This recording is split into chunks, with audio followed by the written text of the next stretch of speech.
Okay, it's that time again. Are we live? This is what we need to see. This is the magic, right here.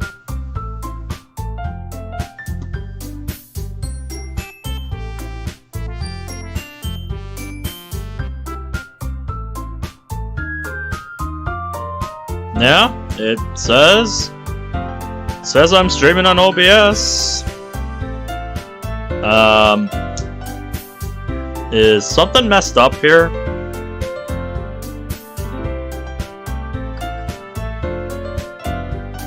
Or is my internet dying?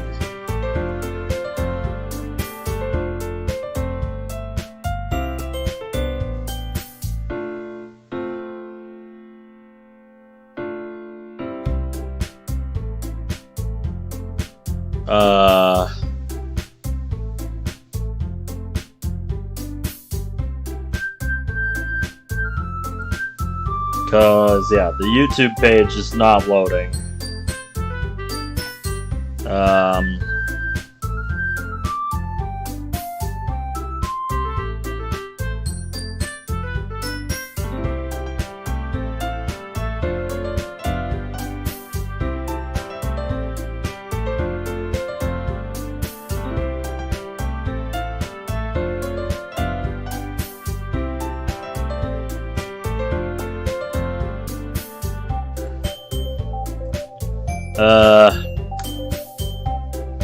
Alright, yeah. It's going. Okay, damn, I don't know why that took so long. That took almost 2 minutes. It took almost 2 minutes to connect. Damn. Did that happen sooner, or was it just bugging out on Firefox here? I can't tell. I'm gonna watch it back and see if I can see what's happening. Oh, no, it was the whole time. Because it says I'm about 2 minutes behind, but didn't go through all the way. Didn't go through on the monitor for some reason. That's so weird. I see you're ready for more of this, Determined. God, good to see ya. Okay, well, now that it finally showed up on my browser, let me grab the link so I can start letting people know we're live. That was so weird.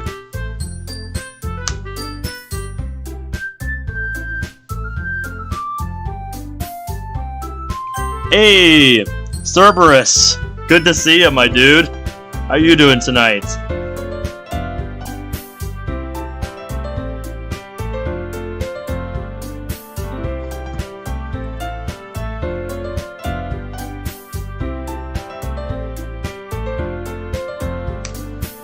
Natsuki's left nut hit the ground too hard.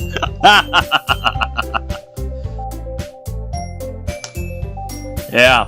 I don't remember how far I got in the initial part 1 that I did 6 months ago. If we also left off on day 3 in that, or if we got further. I honestly don't remember. So I guess we'll find out soon enough here.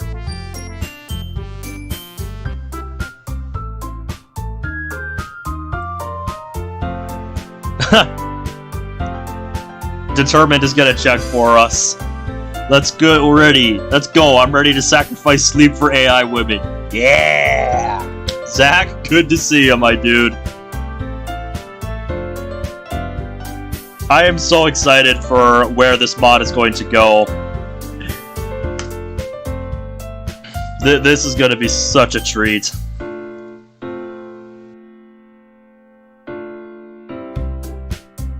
That's really interesting, Cerberus.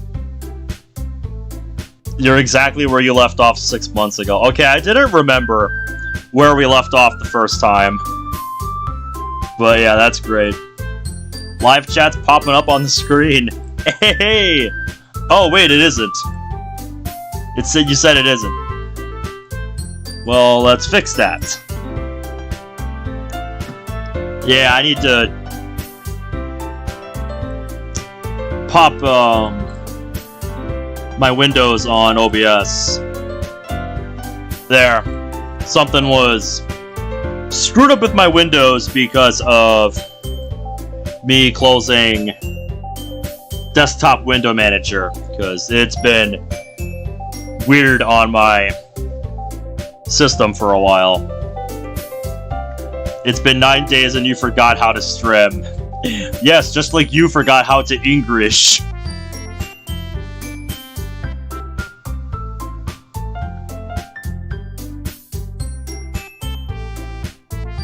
That might be why, Cerberus. It's really interesting you point that out.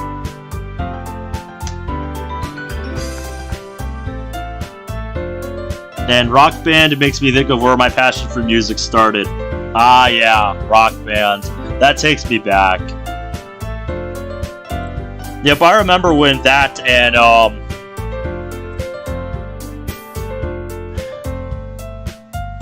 I remember when that and, Guitar Hero were everywhere when I was younger.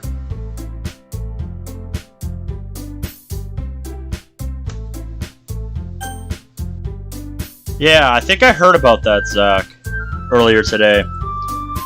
Other than that, I didn't hear much about it, like what the circumstances were.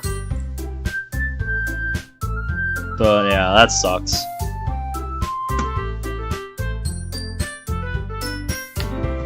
They have a free open source version of Guitar Hero for the PC now. Do you know of a clone hero? I think I've heard that mentioned before. But yeah, I was always really fascinated seeing people making custom songs for the game based off of music that I listened to back then. I might have to look that up. But yeah, the one I remember the most fondly was somebody made a custom song,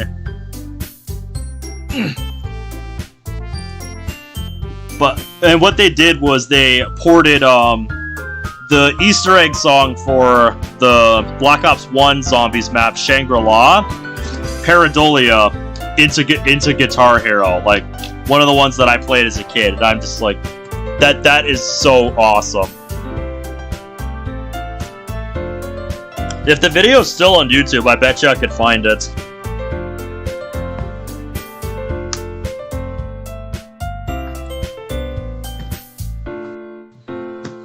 Oh, I'm sure they do. Because yeah, that's just the first one that I saw when I was younger. But yeah, I've always thought, making custom songs for Guitar Hero is really cool. But yeah, I was not good at the game at all. Just whatsoever. I was not good at Guitar Hero whatsoever. But yeah, before we spend another 10 minutes on stuff like this, let's get back to where we were.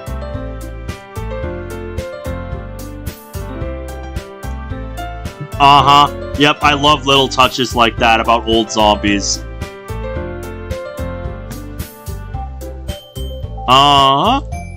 Is it? Because I've always questioned with Kino's. Because I'm pretty sure with Kino and 5, they have the same game over music, don't they? And I know what Abracadabra sounds like, and that game over music has never sounded like Abracadabra to me. Although, now that I think about it, maybe it's kind of like the chorus of that song, but at a different pitch. Imagine if Master of Puppets made a cameo in Zombies. That would be epic.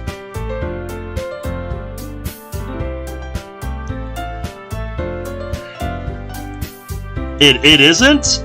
I might have to pay a little more attention to those in that case, because yeah. From my listening, it has never sounded like Abracadabra, but maybe I've been wrong my whole life. That's entirely possible. But anyway, that is a thought exercise to have another time.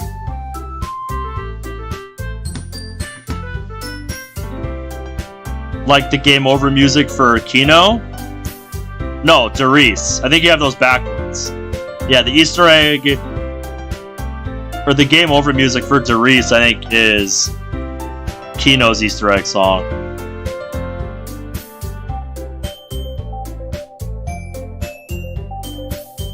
Yeah, that's usually how it was back in old Zombies. But yeah, before we get too carried away with this stuff, because believe me, I could talk about that kind of stuff all night. We're going to jump back into where we were with SNAFU here. We got through the first 2 days and got to April 8th. Is there an Easter egg in Zombies I haven't done? Yeah, Shangri-La.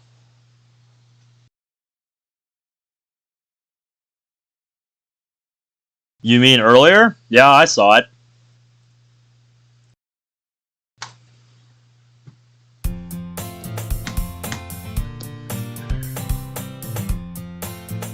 Yeah, I saw your message, mate. I know.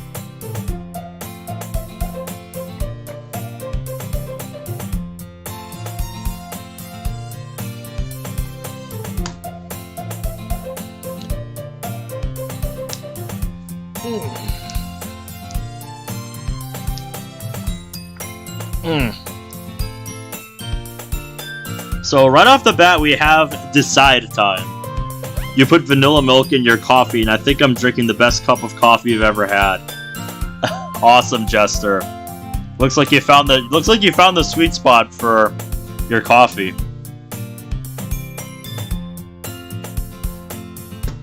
But yeah, right off the bat, we have decide time.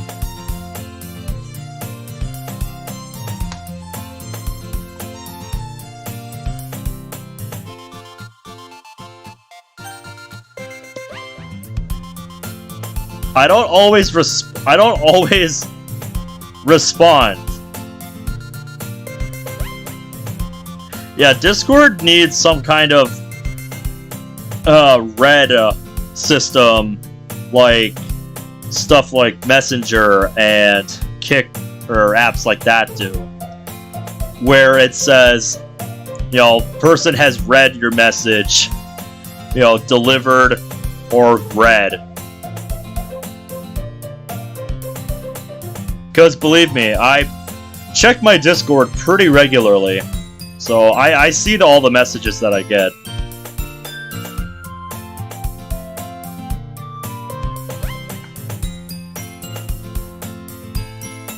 You have a 50-question exam tomorrow? Damn, bro. I wish you the best of luck tomorrow. Damn, that's gonna be a long test. Good luck, dude. But yeah. Anyways, back to this. I feel like we have to go with Sayori. Like, we already walked with her once, so it's like we're not gonna stop. We're not suddenly gonna stop, right? That just doesn't make sense to me. Well, what could possibly go wrong?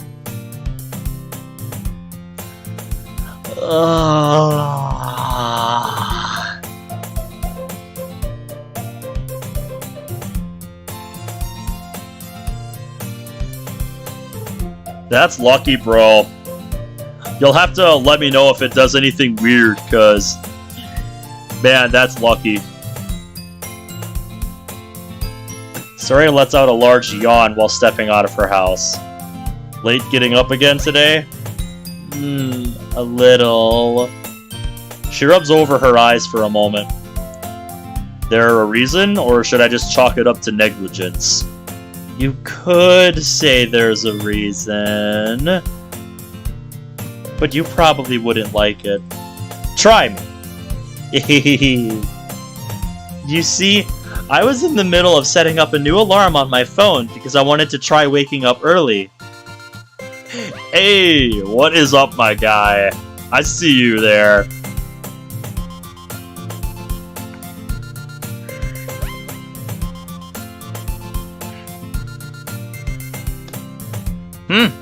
Well, hopefully she likes the main series, because, yeah.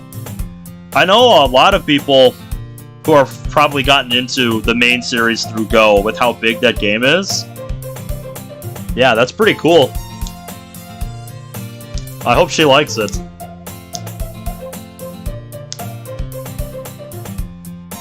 Sweet. Sounds awesome, mate. I'll leave you to it. I'll be here doing my thing.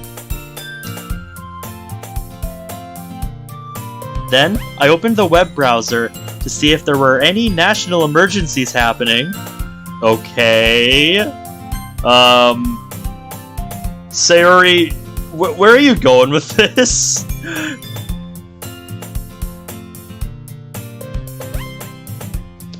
Ooh, you got a midnight Lycanroc. Nice. But yeah, Sayori says, you see, I was in the middle of setting a new alarm because I wanted to wake up early. Then I opened the web browser to see if there were any national emergencies happening. How are those two things in any way related, Sayori? I'm sure. Anyways, there was this article talking about how cats always land on their feet, and it made me think, how do they always do that? So in the pursuit of knowledge, I opened it. Then it was midnight all of a sudden. So you essentially stayed up late reading a web article detailing information that is ultimately useless. I mean, hey, what else are we gonna do at 3 o'clock in the morning, right? 3 a.m. gang, where are y'all at? Let me hear ya. I'm not sure calling it useless is fair. Then tell me, what did you learn? Well... it has something to do with their ears? Posing it as a question doesn't exactly instill a lot of confidence.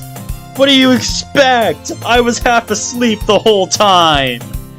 Then why not skip the middleman and fall asleep to begin with? Because sleep is hard! I wanted to learn. Shouldn't you be praising me for that? Maybe if you'd retained some of the information. Her irresponsibility is somehow my fault, apparently. Though I'm not sure what good it'll do you, but the way cats land on their feet is called the righting reflex.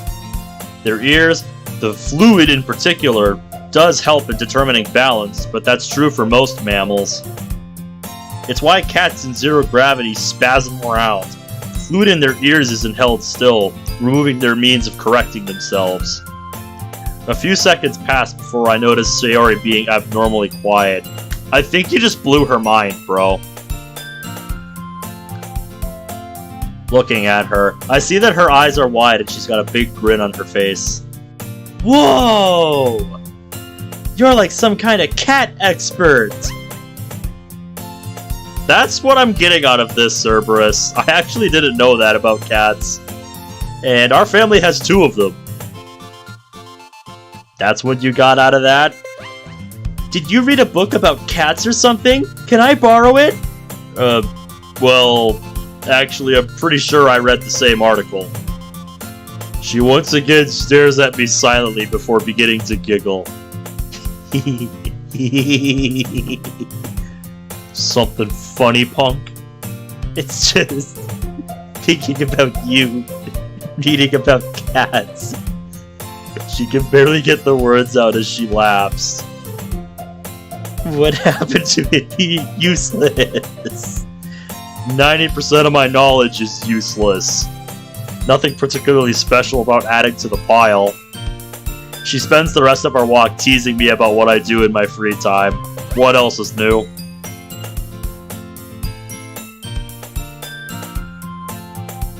I stroll into the courtyard to take my usual seat, only to find that someone has deposited a corpse at my table. At least those are my initial thoughts. Upon closer inspection, it appears that the corpse in question is none other than my good acquaintance Kaiba. I'm a little impressed to see just how similar he looks now compared to how he looked yesterday. Even his position is the same. Wait a minute, has he just been there the whole time? If I didn't know better, I think he'd never left this spot. That's what I'm asking myself right now. Kaiba? Are you okay, man? Did we break this man so hard that he is just laid here for a straight 24 hours? Wait, did he leave this spot? I know he's eccentric, but sitting there for a full 24 hours seems a bit excessive. I take my seat across from him before beginning to eat. Several minutes pass without either of us speaking. Though I can't exactly say that's a bad thing. I'm actually having a wonderful time eating my lunch in total silence. I fully indulge in the bliss that only monks could hope to know.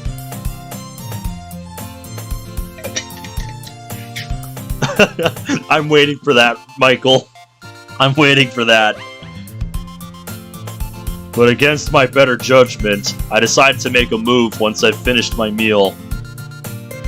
You'll get hemorrhoids if you make a habit out of pulling all-nighters on benches. No response, huh? Guess I'll up the intensity. I heard that our military is currently preparing to go into a nuclear war. Still nothing. Maybe he already knows that Japan doesn't have any nuclear weapons. Let's see. What's something I could say that is bound to get a reaction out of him? It doesn't take long before I get my answer, all along with a chill down my spine. Is it really worth saying something like that for his sake?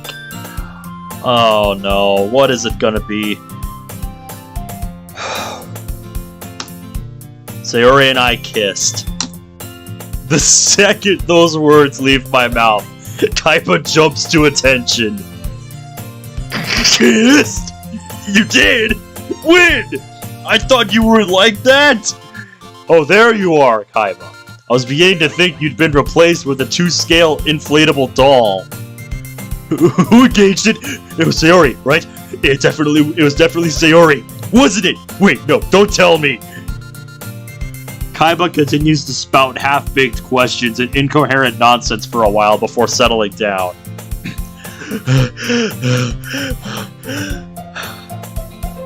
You done?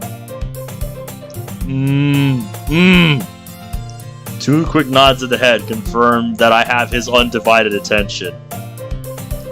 Okay then, here are the details. Kaiba leans his head in, ready to absorb everything that I'm about to give him. After taking a long breath, I look him dead in the eyes.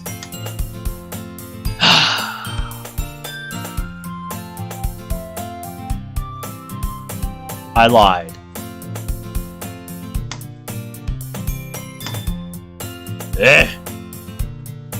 That's right. Japan isn't actually going into a nuclear war. That doesn't matter. What about the kiss? Huh? Kiss? Well, of course that was a lie. What are you, stupid?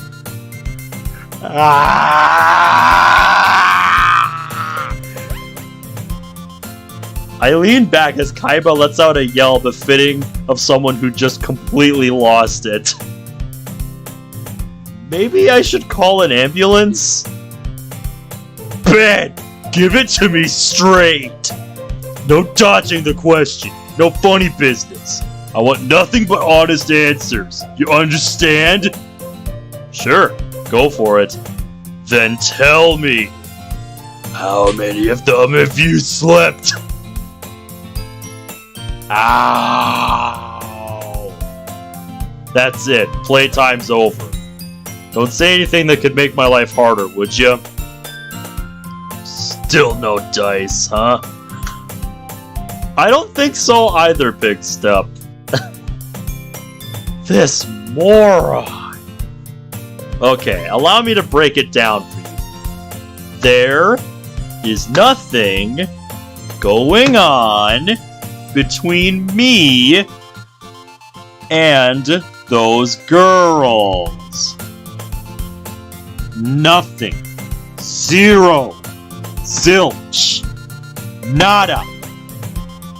No flirting, no hand-holding, nothing even closely resembling a speck of romance. It's just me and some books. The girls' presences are inconsequential. That is all. Kaiba stares at me intensely for a few seconds before finally giving in. You serious about that? Absolutely. There's nothing whatsoever to be suspicious of. After thinking it over for a minute, Kaiba returns his attention to me. Alright. If you're saying there's nothing going on, then there's probably nothing going on. But that just means there's still time. Time? That's right. I'm gonna form my own harem and prove to you that hard work and determination are the real ways to get results. I'll create a harem so powerful, your literal blah, blah, blah, blah, blah. I'll create a harem so powerful that your little literature club will look pathetic in comparison. It's not our club. Do harems have power levels nowadays? That's great and all, but would you mind not talking so loud? I don't want people thinking I'm involved in these weird schemes of yours. Scared already? How pitiful. But it's too late for you to tuck tail and run. I've accepted your challenge fair and square. I'll be the one to come out on top, to prove that I'm the superior man. Sure. I quickly remove myself from the space surrounding Kaiba as he begins to laugh maniacally. Something tells me no amount of convincing will ever get the message through to Kaiba that there's nothing going on between us.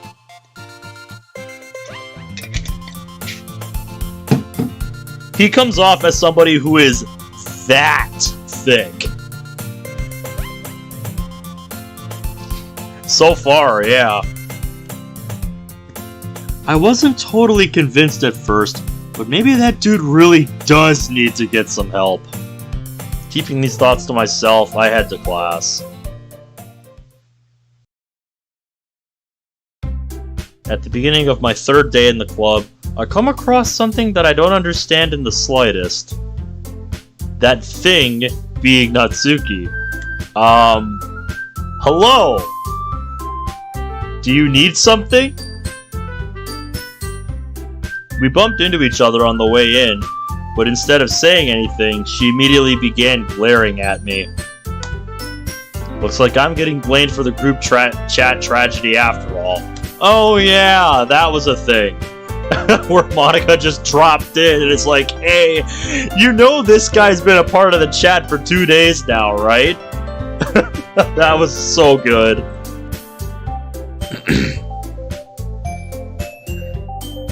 No real surprise there. I did tell myself that I'd pretend not to have seen it to avoid any headaches. Hopefully that'll be enough to keep her off my back. Is there a problem?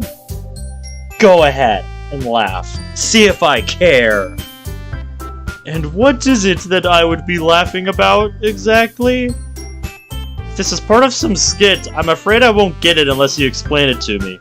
My sense of humor is pretty shot. You really don't know? Is there something I missed? No, it's nothing. Forget about it. I'm not sure how I'm supposed to forget something I don't know, but okay, I'll try my best. Seeming somewhat satisfied, Natsuki walks away, leaving me to my own devices. Setting my stuff down, I hear mumbling coming from the direction of Yuri. Looks like he didn't see it.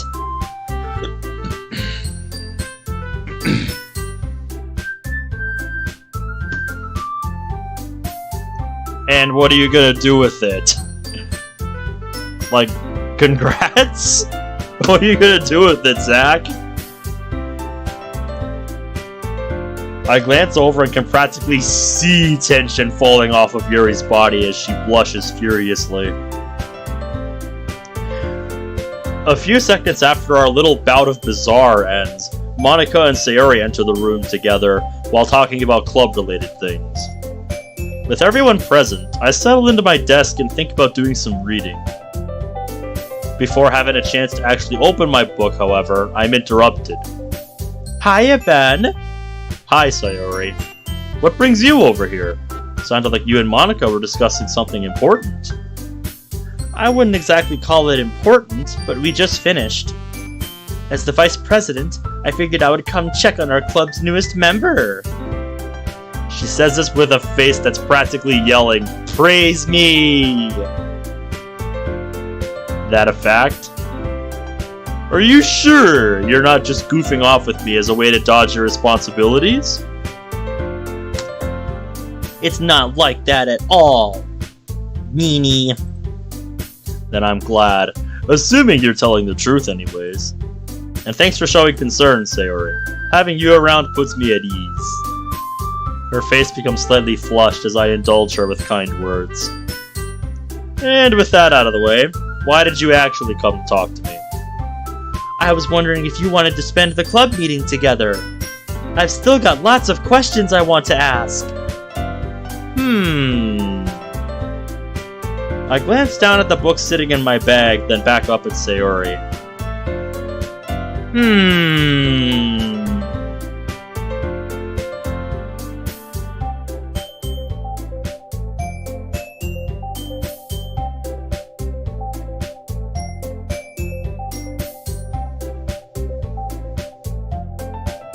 I'm not sure how all the decisions are going to go for the rest of the day, but if we indulge Sayori here, I would assume we would be able to finish the book from Yuri at home.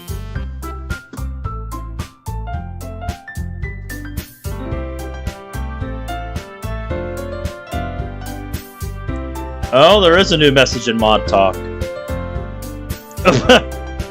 Yeah, dude, I saw that on the subreddit.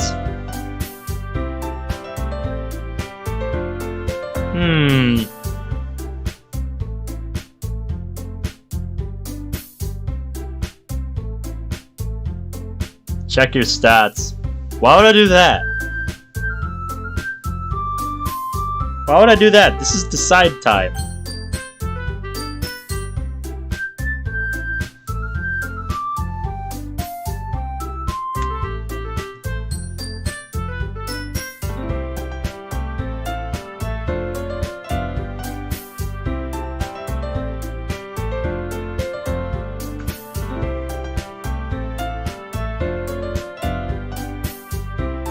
Just do it so I can see where you're at. Oh, you want to know something specific, don't you? I bet I know what it is.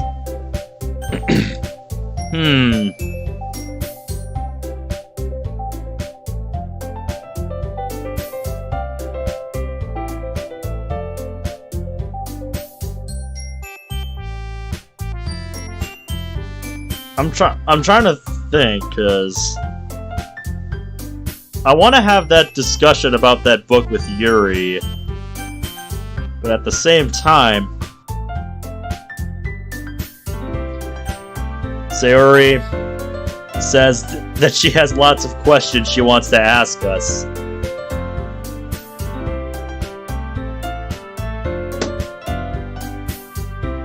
I'm trying to remember when Sayori said that she had questions for us.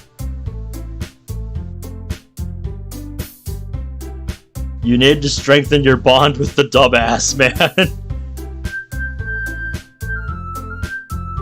I'm sure he does, but I don't want hints for that. If I get it, I want it to be because I figured it out.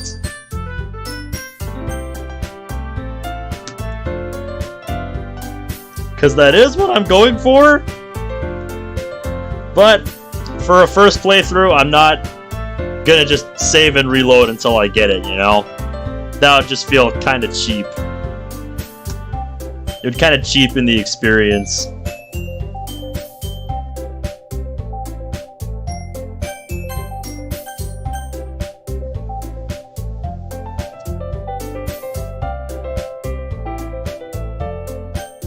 Yeah, I know what they are, Zach.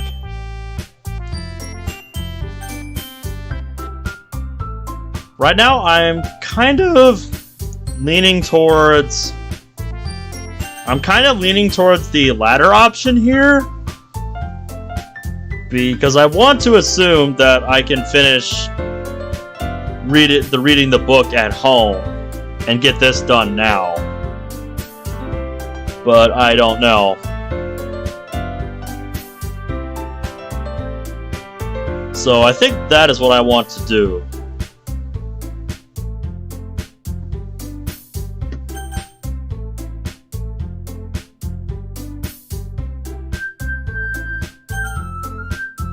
But yeah, what I want to know right now is, does anyone remember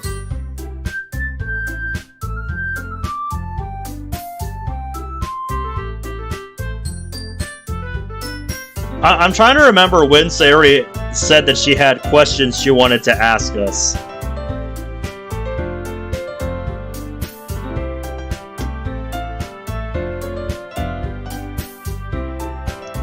I'm just trying to remember when Sayori said she had questions she wanted to ask us. Because I don't remember. I don't remember when that was.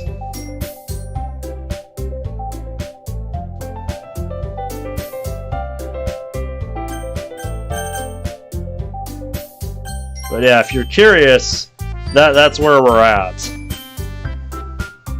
We didn't get too far.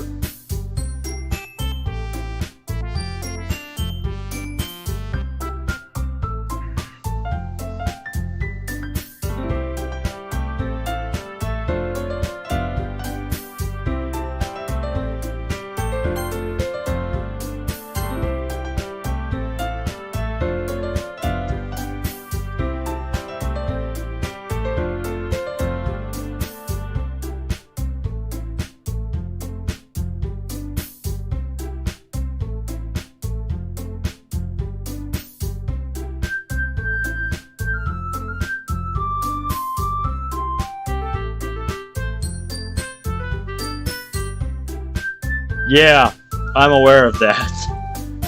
We only just started last night, and there wasn't a whole lot of opportunity just yet. That's what tonight is for.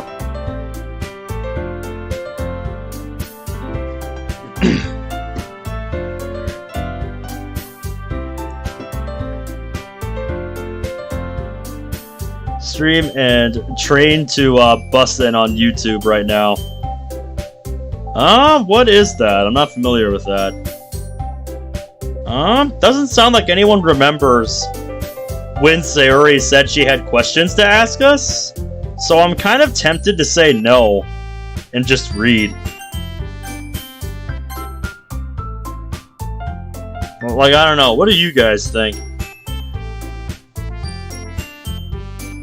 Because I don't remember when Sayori said she had questions for us.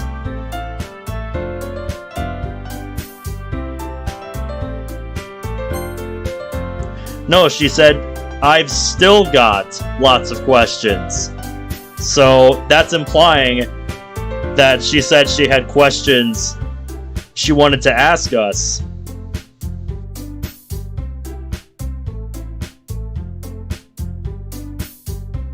So I'm wondering, when was the last time she mentioned that? You guys get what I'm saying?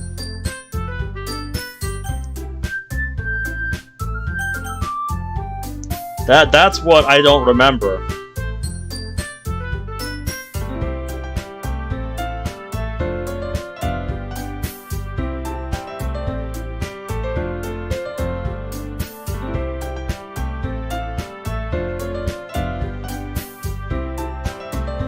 Yeah, see? It's not just me, then. Ah, it's a Korean zombie movie. If you keep reading, you might end up on the Yuri account based on if you talk to her about the book or not.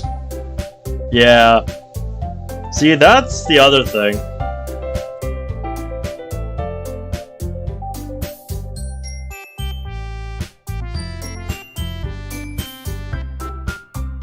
See, what my brain wants to do is maintain a balance. But I'm not sure if that's possible here.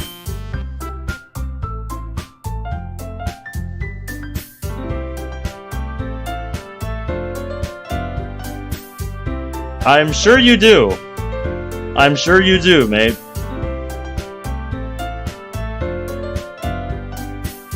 So yeah. I'm just kind of thinking out loud here.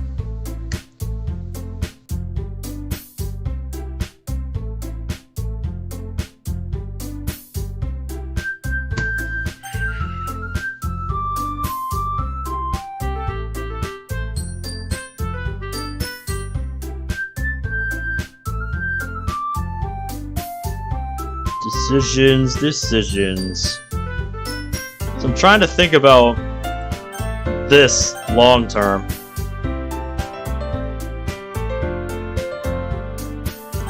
Jumped between through the whole mod till towards the end, so what you're saying is we're not going to know for sure which one we're going down till the end, pretty much, unless you pretty much go one way the whole mod.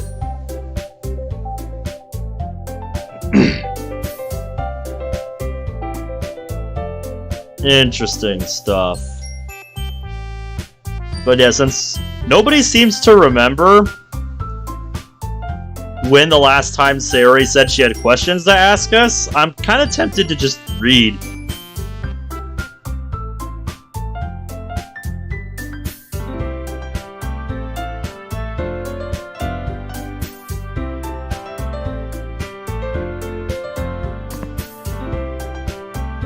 Definitely, for sure. Don't think about it that much though, but that's hard because I've been here for a few minutes now. But I'm thinking we go with the top.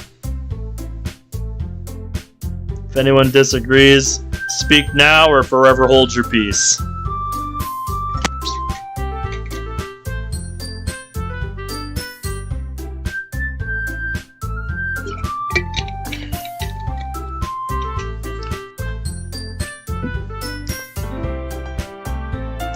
Alright, that's what I'm going with then.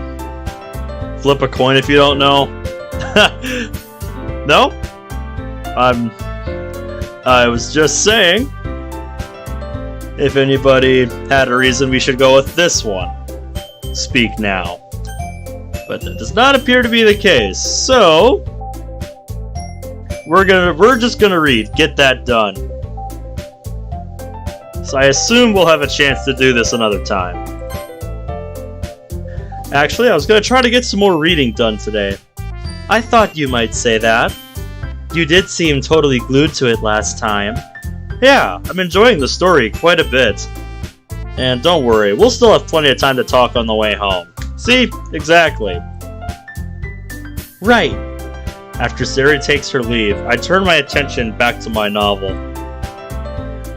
It's not long before I once again find myself totally engrossed in the despair that is the killing game. Each character is so thought out and fleshed out that it seems the culprit really could be anyone.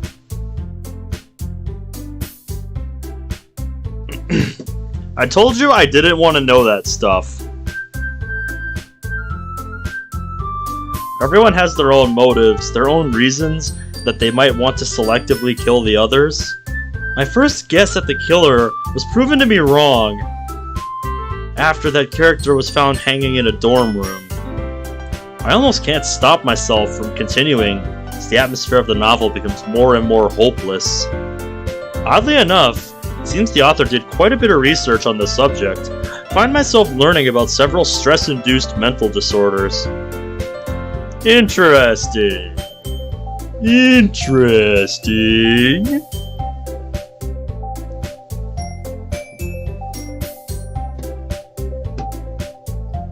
Yeah, well, you could have just mentioned that without mentioning it already.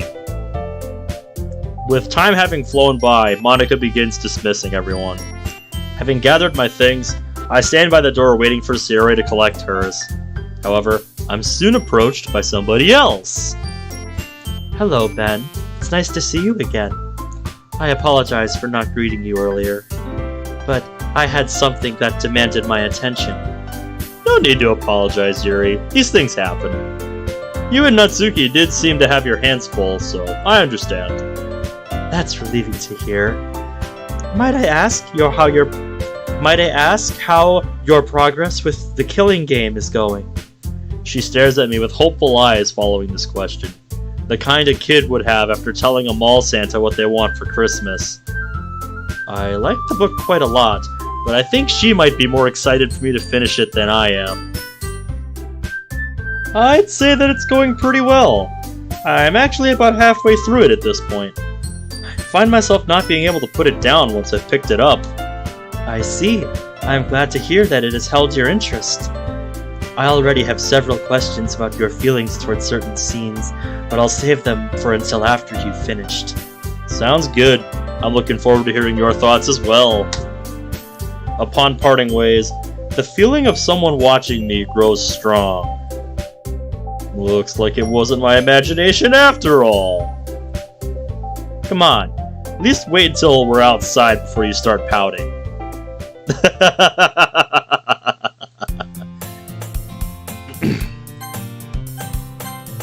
I've mentioned this before, but the situation I am currently in only strengthens this belief.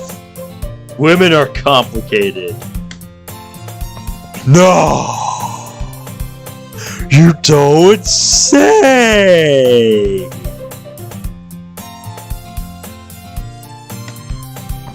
Having used ice cream to buy temporary allegiance yesterday, I figured I'd have a grace period of maybe a week. But here I am, not even 24 hours later, being shadowed by Sayori in broad daylight. I expected her usual "you two seem to be getting along" routine once we left the school, but the whole way back she's been carefully staying about 5 steps behind me without so much as a word. In the past, I wouldn't have let such a childish thing get to me, but right now I find myself becoming more and more agitated. Even though I'm fully aware that Sayori doesn't harbor any genuine ill feelings, this little stunt is still starting to gnaw at me. Deciding that the fun and games are over, pull up my phone before sending a hastily typed message. Soon after that, a ringing noise comes from behind me, followed closely by the sound of a bag being shuffled through. Taking advantage of this temporary lapse of attention, I stop walking and turn around. Not even 2 seconds later. Oh, what a coincidence! Were you also using this sidewalk? She stares at me confused before realizing what happened.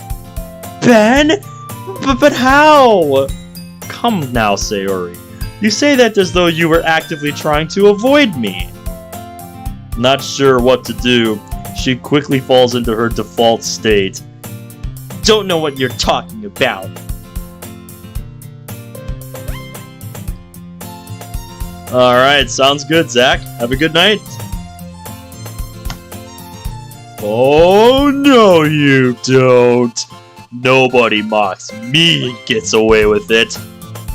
Resorting to my usual tricks, grab her around the shoulders before beginning to shuffle her hair. Ow! Come on, spill the beans. What made you suddenly want to roleplay as my shadow? Okay, I'll tell. Just stop! She takes a step back once I've released my grip. Go on. Nothing's gonna get solved with you just standing there pouting. Why are you so nice to Yuri? Nice to her? Because it's called being a good person? Yeah. Well, that's a silly question. It's obviously because she has amazing curves. Bad! What? Was that answer not satisfactory? You can't say stuff like that! It's sexual harassment! That a fact? Guess I'll keep it to myself from now on. Alright, have a good night, Chester. Thanks for hanging out. Jeez, this is what I was talking about. And by that you mean... You wouldn't say stuff like that in front of her. You're always super polite and never follow up your kindness with an insult.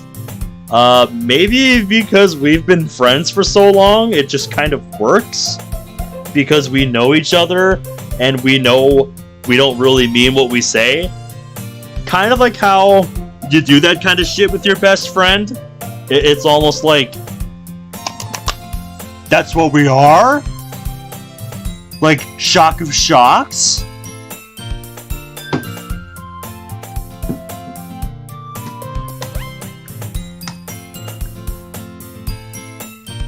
I didn't give it much thought when she brought it up, but Suri seems legitimately upset.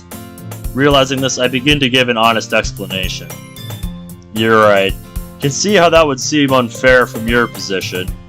But I don't treat her differently because of any special feelings. It's just because we hardly know each other. I'm able to joke around the way I do with you because we've been friends for so long.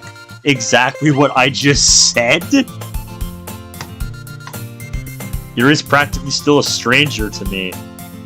Given that timid personality, I'd probably scare her half to death if I acted this way around her.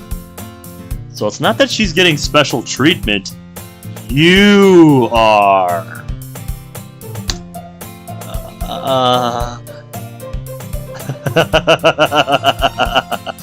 I think she's realizing that she had it backwards in her head. Of course you do, Michael. That's what best friends do. At a loss for words, Sayori stands still with her face flushed. I see. I might have been overthinking it a little. Mm-hmm. You think too much in that little head of yours, Sayori. Boop. You think? Returning my hand to her head once more, begin brushing down the hair that I messed up earlier. If you've got something like that bothering you, talk about it outright. Giving honest, heartfelt speeches like this isn't really my style. Thanks, Ben. And I could tell you were pretty choppy there towards the end. Why, you little...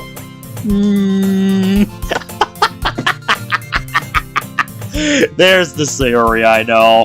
That's beautiful. She slips out of my hold and proceeds to stick her tongue out at me.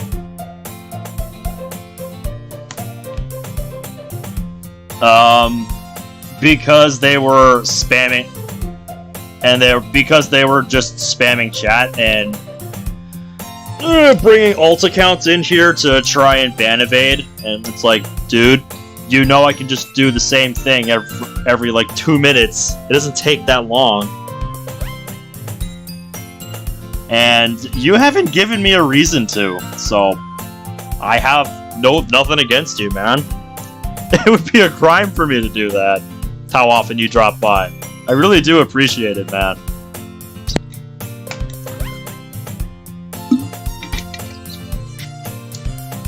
But yeah, most of the time when I have hit this, it's been on bots. Which I'm glad to say haven't been coming into chat lately. Which is good, that's what I want. We don't need bots getting in our way.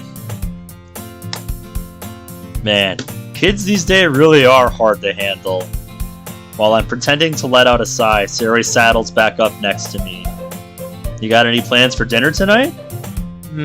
I don't think so. Mom went into work later than normal today. She'll still be at the office around the time we'd usually eat. Why? I was thinking about treating you to something. Huh? Are you sure? Macman, CMG! How you doing, guys? Good to see ya.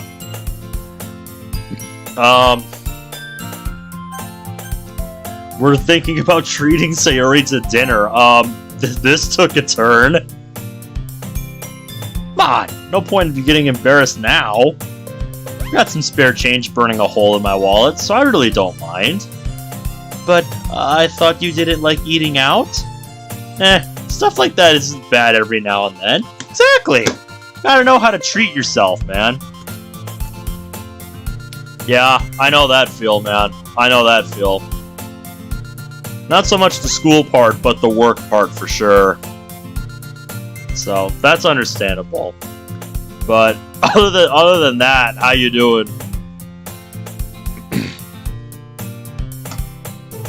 And I'm sure eating with a cute girl will make the food taste better. Her face practically lights up as I say this. Her guard really is too weak. Now I've just gotta find one that would be willing to go with us. Jeez, you meanie!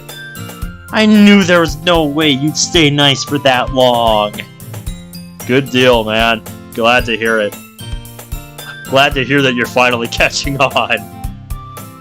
Preparing myself to deal with more pouting, I'm surprised when Sarah leans up against me instead. And thanks, Ben. That sounds nice. I think she finally gets it, chat. Then it's settled. Hopefully this dinner will buy me a longer grace period than the ice cream did. Grace period? We continue making small talk while heading home to change out of our uniforms. Evening. Returning home after having been fattened up by the fast food that Siri is overly fond of, I realize that it's gotten pretty late. Feeling tired from the extensive, appealing, and abnormally high calorie intake, I decide to call it a night. Hey Ben, how you doing tonight? Saturday, April 9th. Stepping into the kitchen early in the morning, I think about what to do with my day off. Ooh, yes! Infinite possibilities. What to do? What to do today? Outside of chores, schoolwork, meals, tends to be a surplus of free time during the mornings and evenings of my Saturday and Sunday. Weekend time. Over the course of your time in the club, there will be days where you've got nothing to do but stay home. Worry not though, because these times serve as a great chance to boost your stats. Stat boosts on free days are larger than normal to streamline your growth. Depending on your closeness with the Dokis, you may just get a special Sunday scene. Alright. Today might be a good chance to knock out more of that book. That's what I was thinking. Then again, the weather outside is supposed to be nice and cool until later tonight. Could go out and stretch my legs a bit. Haven't done much in the way of formal exercise since joining the club after all. Yeah, and since you just had fast food last night, what better chance?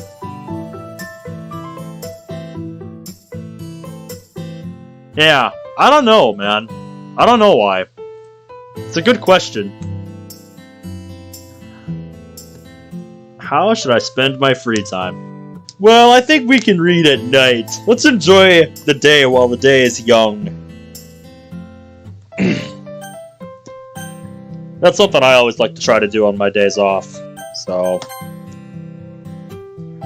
running once in the morning and then again at night will help me avoid foot traffic. It should be enough to cover my usual distance.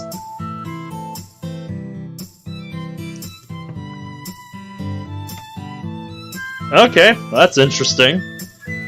The night air is chillier than expected, but my constant movement prevents me from getting cold. This is actually a nice change of pace, given how sweaty running in the morning tends to make me. It's a prominent feeling of blood rushing through my legs as I return home from my evening jog. With my exercise routine finished for the day, prepare to take a shower before heading to bed. Okay, well, kinda figured we'd get to do some reading as well, but I guess you only get one.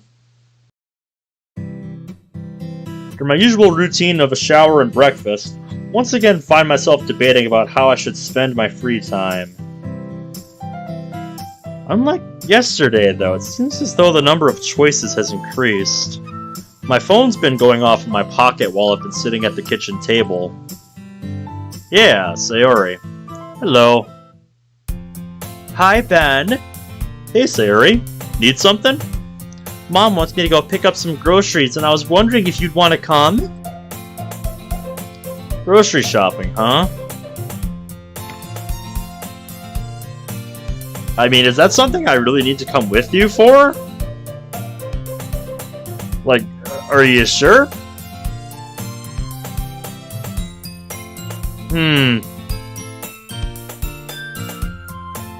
Between Sayori and kitchen!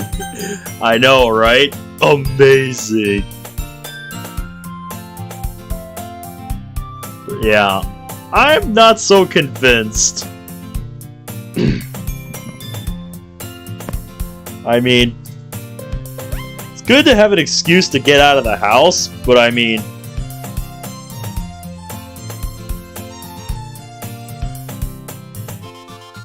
that and knowing Sayori, is that even what she wants to do?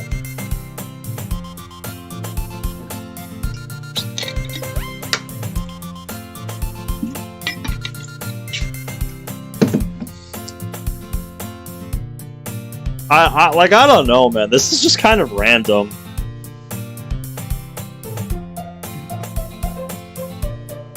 This just seems out of nowhere. I'm kind of leaning towards no. Like, it's just groceries.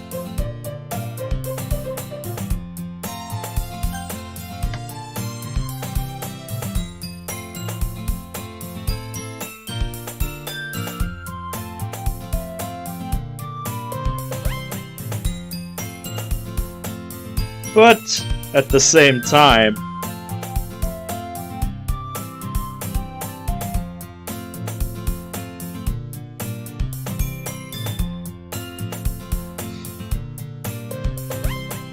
like, I don't know. If anybody wants to weigh in, you're more than welcome to.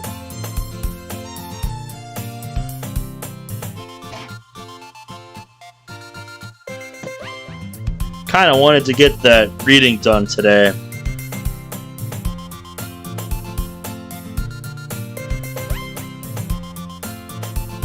You'd be down for some hangout time with Sayori?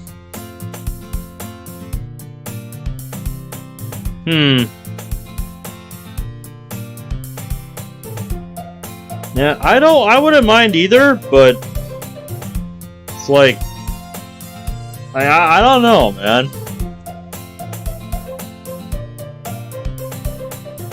Yeah, that's a big part of it, dude. It does seem that way.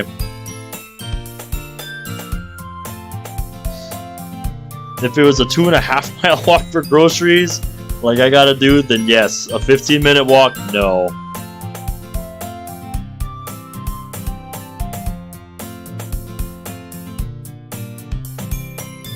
See, that's the other part, man. I don't know that about Sayori.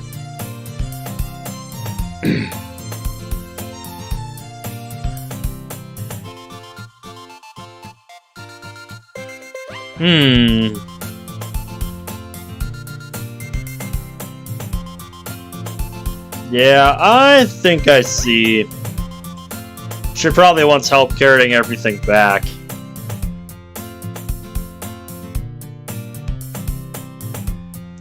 You know, that is... I don't think Sayori drives, so...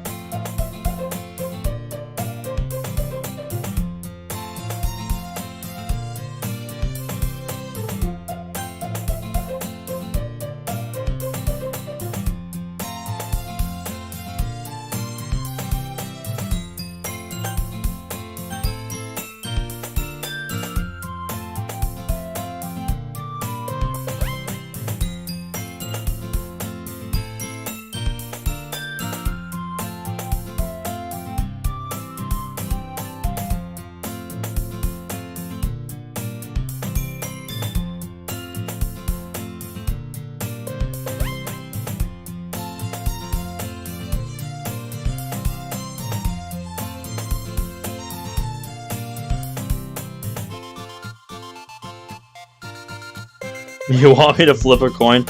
No! No, I don't need you to do that.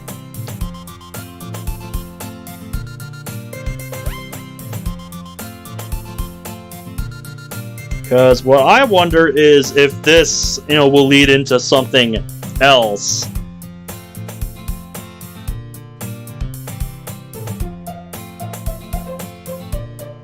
The last time that we had a chance to talk to her, I guess. Yeah. Yeah, like I said, I was kind of thinking we would get more of a chance than just this. Than just one choice yesterday.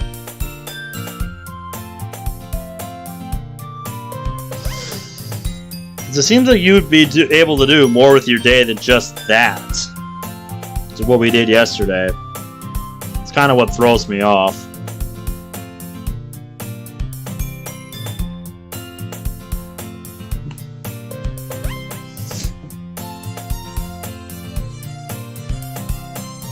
He's got a point, so why not? That, and if anything, it could be a chance to get those questions answered. So I think that might settle it.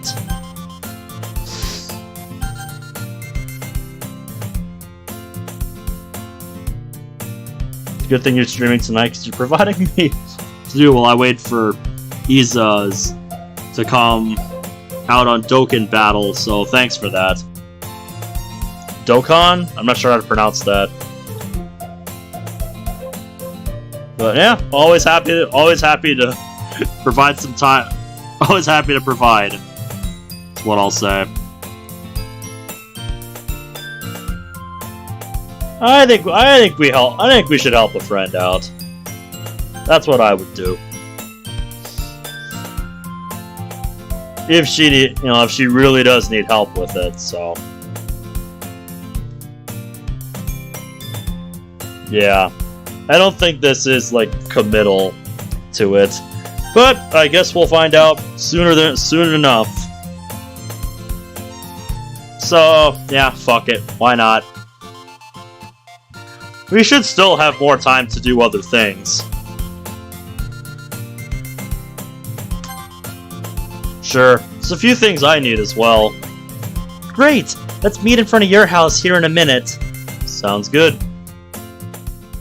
Hearing her giggle as she hangs up, I get ready to leave the house. Staying true to her word, I soon find myself face to face with Sayori outside. You ready to go? Probably wouldn't be standing here if I wasn't. She seems to be in such a good mood that not even my sarcastic remark had any effect. Wonder what's got her so chipper. Probably just spending the weekend with you. Did something happen? What do you mean? You seem more enthusiastic than usual. Do I? She asks this as though she genuinely didn't notice. That's adorable. Only old housewives get this excited about shopping, and I don't think Sayori's gotten to that point yet. Feeling as though I'm missing something, I continue to gaze at her. Is something wrong?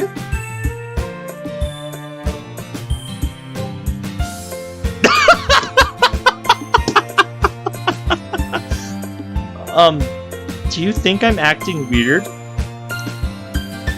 The discomfort in her voice quickly brings me back to my senses. No, that's not it. I'm just a little surprised. I haven't been this giddy since the day I joined the club, after all. I thought maybe you'd done something to put you in a good mood, like lost weight or got a haircut. I've been told that missing those kinds of things is as bad as forgetting a birthday. I was trying to cover my bases. You really don't have to be so methodical all the time. But you don't understand, Sayori. That's how I've lived my whole life. Methodical, huh? That's a big word. Someone's been studying. With all the weird stuff you say, I kinda have to!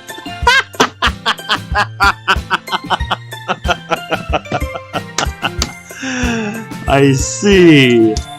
It seems like my plan to further your knowledge through osmosis is nearing the point of consummation. Geez, you're doing that on purpose, aren't you? Just making sure you have plenty of material to go over when you get home. That aside, you didn't give me an answer. Surely this eagerness was brought on by something. Well, I guess it's because we're together? I can't really think of any other reason. I know, he's great. Because we're together? Did I do something to stimulate you without realizing? Don't say it like that! People will get the wrong idea! Apologies. It's just, I don't know. We haven't really spent a day off together in a long time, right? I was feeling, well... nostalgic? Yeah, nostalgic! Can't say she's wrong for thinking that way. As far as I can remember, last time we did something like this was in middle school. Then, yeah, this was desperately needed. Which gives me a pretty clear idea as to the cause. Try not to overthink it, that was only half the reason. The other half is because I enjoy spending time with you like this. Seeming to know exactly when to interrupt my thoughts, she says, Sayori stands smiling at me. That a fact? That should be this dude's catchphrase at this point, with the amount of times he said it. Oh my god. Seriously. This should be this dude's catchphrase.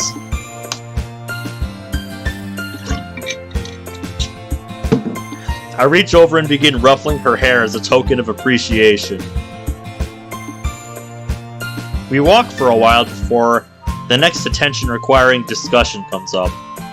At least, it requires my attention, since it appears that I'm the topic. Hey Ben, what do you normally do on your days off? What brings this up?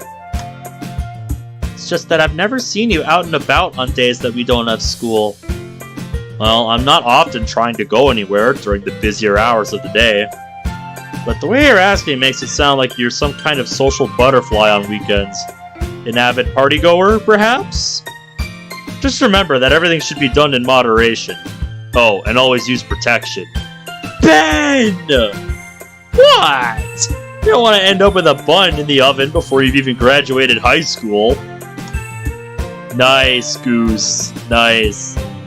I won't! I'm still Ah! What are you making me say? Making you? You did that all on yourself, Sayori. Forget all that, alright? Pretend you didn't hear anything! Oh, we're not gonna forget this anytime soon, Sayori. Oh my god. Right. I'll pretend I didn't hear you say you were a virgin before beginning to shriek like a banshee. Ben! Bringing you might have been a bad idea. You think? You think? You think, Sayori? My god, this is great. Oh, I love watching these two play off each other. It's great. Not wanting to make the atmosphere any more awkward than it should be, I try to steer the conversation back on track. You were asking about how I spent my days off, right? Huh? Oh, that's right. It's nothing particularly interesting. Honestly, I either read, study, or watch the news. The weather's nice. I'll occasionally go for a run around the block, but that's either early in the morning or late at night. I doubt you'd see me. Oh, and Kaiba sometimes comes to my house and forces his way in. After which he usually exposes me to some kind of nonsense before mooching food and then leaving. Sounds like you two are close. Maybe? Actually, I'm not sure when you describe it like that. Well, whatever we are, I have pretty much no say in the matter. Even when I do object, the guy's stubborn to a T. And again, Guess I've always been bad at handling people like that. Could be why it works out the way it does. Would you consider him a friend? She asks me a question that I've given some thought in the past, but never gotten anywhere with. Technically speaking, he isn't an enemy. That's not what I meant. I know. What I don't know is how to properly answer that question. You understand better than anyone that I'm not exactly adept at talking about those sorts of things. Oh yeah. Sometimes his presence bothers me, sometimes it's bearable. If you consider that friendship, then I suppose that's where we are. Most people would have just answered yes or no. Yeah, well, we're not most people, Sayori. I'll make a note of that. Shaking her head side to side, she gets in close and leans against me. You don't have to change, Ben. I like you the way you are.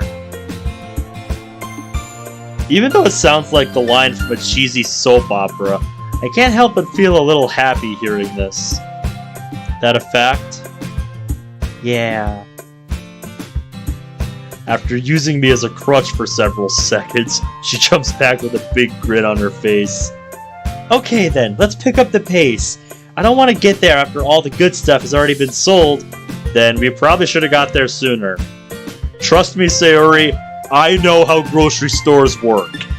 If there is a hot-selling item that just comes in the previous night, you can bet your ass if you're not there in, like, the first hour or hour and a half at most, it's gone. Trust me, that shit is gone before the day is out, if it's a hot-selling item. And if it's a smaller store, a few hours tops.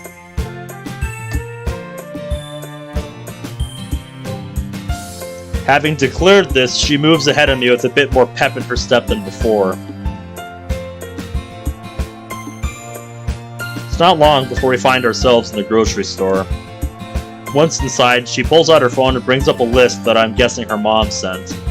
While she's busy shopping, I take a minute to grab the few things that I was running low on. Upon finishing, I wait at the end of an aisle for her. Oh, hey Ben, you done already? Yeah, I didn't need much, so this should just about cover it. Giving into natural curiosity, she immediately scans over the contents of my basket. Ooh, that's a lot of cans. Don't you ever eat real food? Also, hi Monika Dev. Good to see you, my dude. Calling this fake food is disrespectful to the company that canned it. And yes, I happen to make eggs every morning. Just eggs? Why don't you cook something a little more appetizing?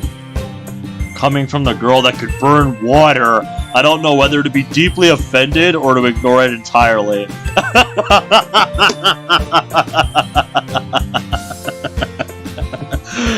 He's got a point, Sayori. He's got a point, you know. Jeez, I was being serious, you know. She pouts for a minute before continuing. Is it because you're a bad cook? If so, I totally understand.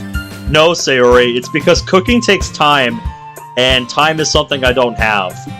Because I have to dedicate it to stuff like this. Because that makes my brain go brrrr. Sorry, but I'm afraid I'm not that hopeless. Cooking is just following instructions, not rocket science. Never had any complications with it before. I simply don't feel the need to exert extra effort where reasonable alternatives are available. See, this guy gets it. Right here. This guy gets it. There you go again. It's like you're a robot or something. Well, to quote one of my favorite people to watch, Davey Gunface, I want to be a robotic shell of a person. Well, I do take pride in my efficiency, and I probably consume more gasoline than a normal person. Not seeming to respond to my joke, She continues to look at me with a puzzled expression. Oh, I know! Why don't you come over and eat dinner at my house tonight? Sorry, but I don't think I'm prepared to have a meal with your family. I think that'll send the wrong signals, you know? Like, unless you've done this before, in which case, yeah, I guess go for it, but yeah, that seems a little far. Don't you think? Is that just me? That seems a little far. That's not what I meant. Mom and Dad are in Tokyo right now doing some shopping. They have a meeting there tomorrow morning, so they're staying the night at a hotel. I see, but if you're the one offering to prepare a meal, the answer is still no. That's not what I meant either, meanie! What other options are there? He's got a point. That's easy! You could come over and cook for me! Saying this with all the confidence of a toddler successfully using the toilet, Sayori stands proudly as I'm dumbfounded. So, you want me to come to your house to cook you a meal? Is that right? Am I hearing this correctly? Yep. I see. Saying this, I begin walking towards the cashier. Wait a second! I'm serious! I'll worry knowing that all you eat is processed stuff and I can't cook. That's the only thing I could think of. Seeing her look so genuinely disheartened, I find myself letting out a small sigh. Alright, Sayori. That's what it takes, and I don't mind coming over to cook. Really? Come on, I already agreed. You don't have to give me the puppy dog eyes. Save those for old men who look like they have money. Thanks, Ben. Yeah, let's get going already. Giving a nod of the head, Sayori cheerfully walks behind me as we prepare to check out. I had a feeling it would lead to something like this. The rest of the evening passed with me preparing a simple dinner for the two of us. She began hinting at the idea of my coming over to eat more often, which was met with vague acknowledgement. I kinda want this to be a one-time thing. Once the meal had been eaten and the dishes cleaned, I took my leave and returned home. Nice. There's a feeling that Zira and I will be able to grow closer soon. Monday, April 11th.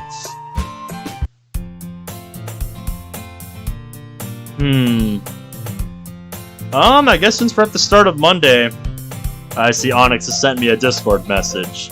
Oh, he sent me more stuff to look at. Alright, before we move on, we're gonna look at these.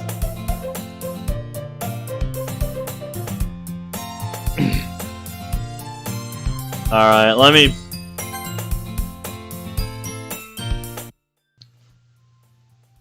turn the music volume down. Alright, let's have a look at these. Oh wait, I have the audio muted. Hold up.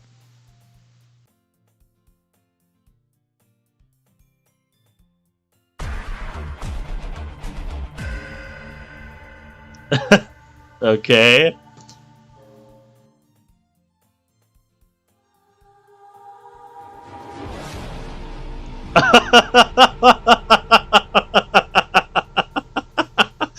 That is so messed up, and I feel so dirty for laughing at that. Oh my god. I was not ready. Oh god, I just spit all over my monitor. I was not ready for that. I wasn't ready for that, dude. Alright, now what do we got? Like you cut, G. Like you cut, G.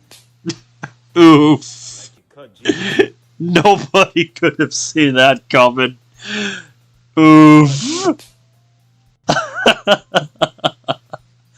Poor Sayori. Oh no, what did you put in the memes section? Hold on. Somebody added something to photos. Berserk Deluxe Edition. No, what did you put in memes?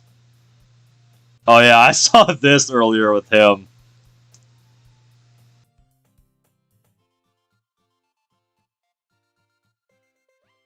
If you design a quest. Alright, let's see Design a this. quest where I need to follow an NPC and they move slower than my running speed but faster than my walking speed, you are banned from making video games for 1 year. If you design a quest... I agree. I wholeheartedly agree. Where I need to follow an NPC, you are banned from making video games for 1 year. If you design a quest where I need to follow an NPC, you are banned from making video games. If you design a quest, you are making video games. No. If you design, you are making. If you an NPC, you are from video games. If you move slower than my running speed, you are gone. F in the chat. Oh, Mongo. I love how the guy just gets less able to take it seriously the longer he goes on. That is beautiful.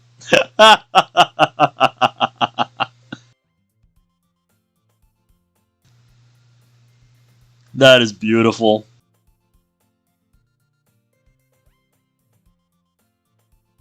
Alright. We turn the music volume back up. There we go. Doing it that way. So we don't just get blasted.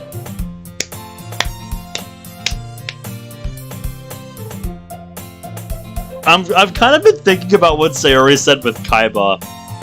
He doesn't seem like much of a friend, if you ask me. What I'd like to know is more about our boy's history with Kaiba here.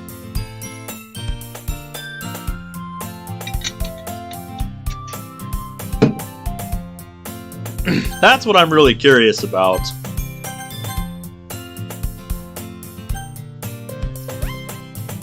Yep, interesting stuff.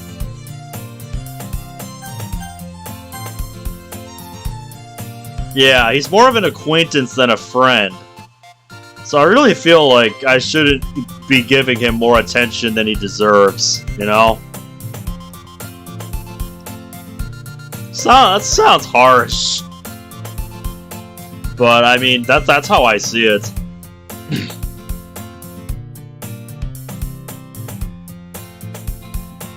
See, some was who won't leave me alone.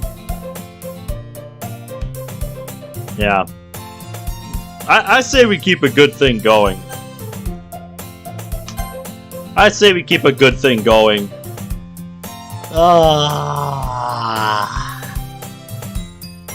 Sarah lets out a large yawn while stepping out of her house.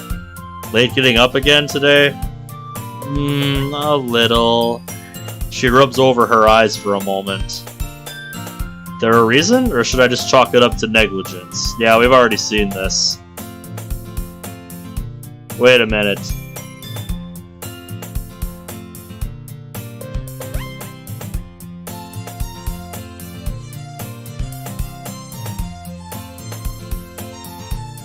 Wait.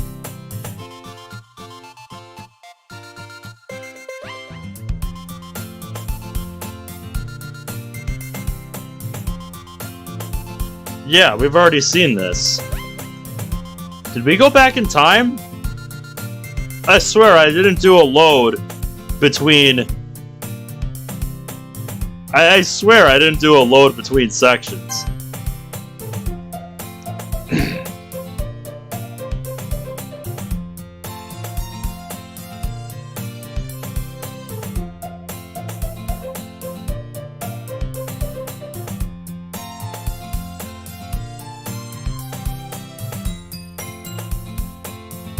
Yeah, if that's the case, I'm not sure. I'm not sure what to think of that.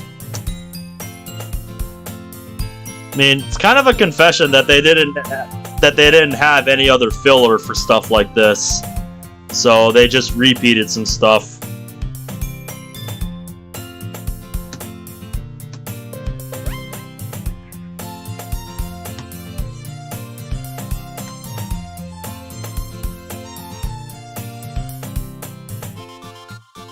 It would almost be better if you didn't have anything of value to say in a section like this, to just have nothing at all.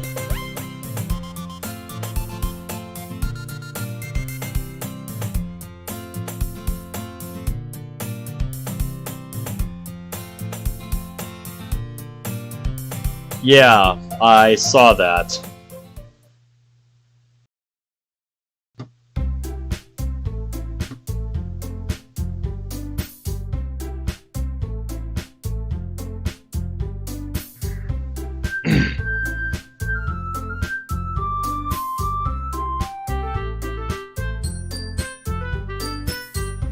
That happens a good bit. It kind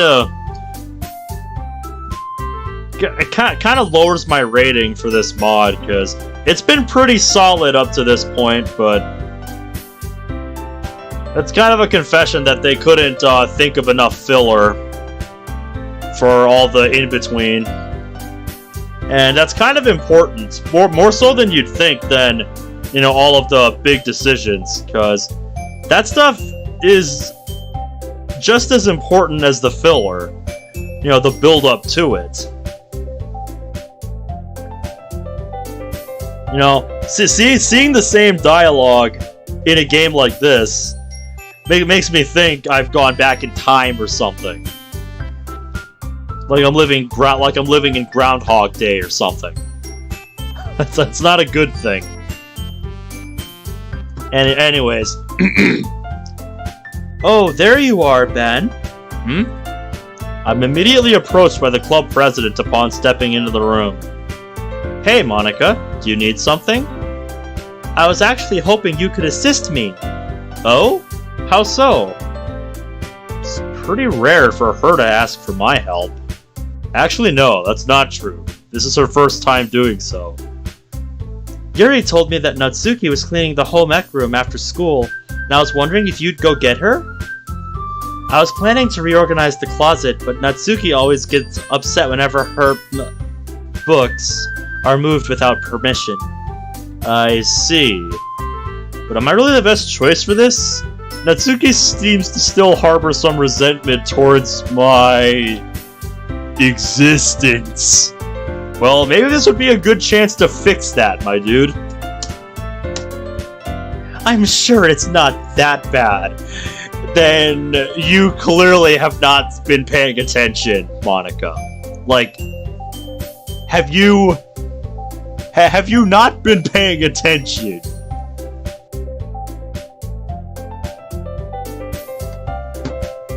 I don't know, man. And right now, you're the only one I can ask. Sarah's currently out gathering some materials for the club room, Yuri's engrossed in her book, and I've already started with what I can in the closet. That makes sense. She's only sending me because she doesn't have any other options. Given Natsuki's behavior towards me, she'd certainly use someone else if it was possible. Alright, can't really refuse an order from the club president. You want me to go help clean or something? Nope, just tell her to try and hurry back, that's all. Right? I'll do that then. Thanks, Ben. Leaving as swiftly as she appeared, Monika heads back to the closet. Yep, she's moving her manga. That's odd. For sure she'd say something like, lend me a hand, or try to get to know each other better. You know, typical group leader stuff. Time. That's all I'm gonna say, mate. Time. But all she asked me to do was deliver a message, meaning I could technically walk away afterwards without actually having done anything. Does she think Natsuki is a lost cause, or was that something else? Damn, that's a little harsh. Oh well, I'm probably just overthinking it. Alright. After making my way through the school, I eventually find myself in the home ec room. The first thing that catches my eye is what looks like a pink-haired middle schooler viciously washing some dishes. Hey kid, you lost or something? Noticing my presence, Natsuki turns around. Ben? Wait, did you just call me kid? Nope, must have been your imagination. Bet. Anyways, what do you want? Kinda busy right now, in case you haven't noticed. Monika sent me. Said she was gonna start cleaning the closet and would throw away all your porn bags if you don't hurry back.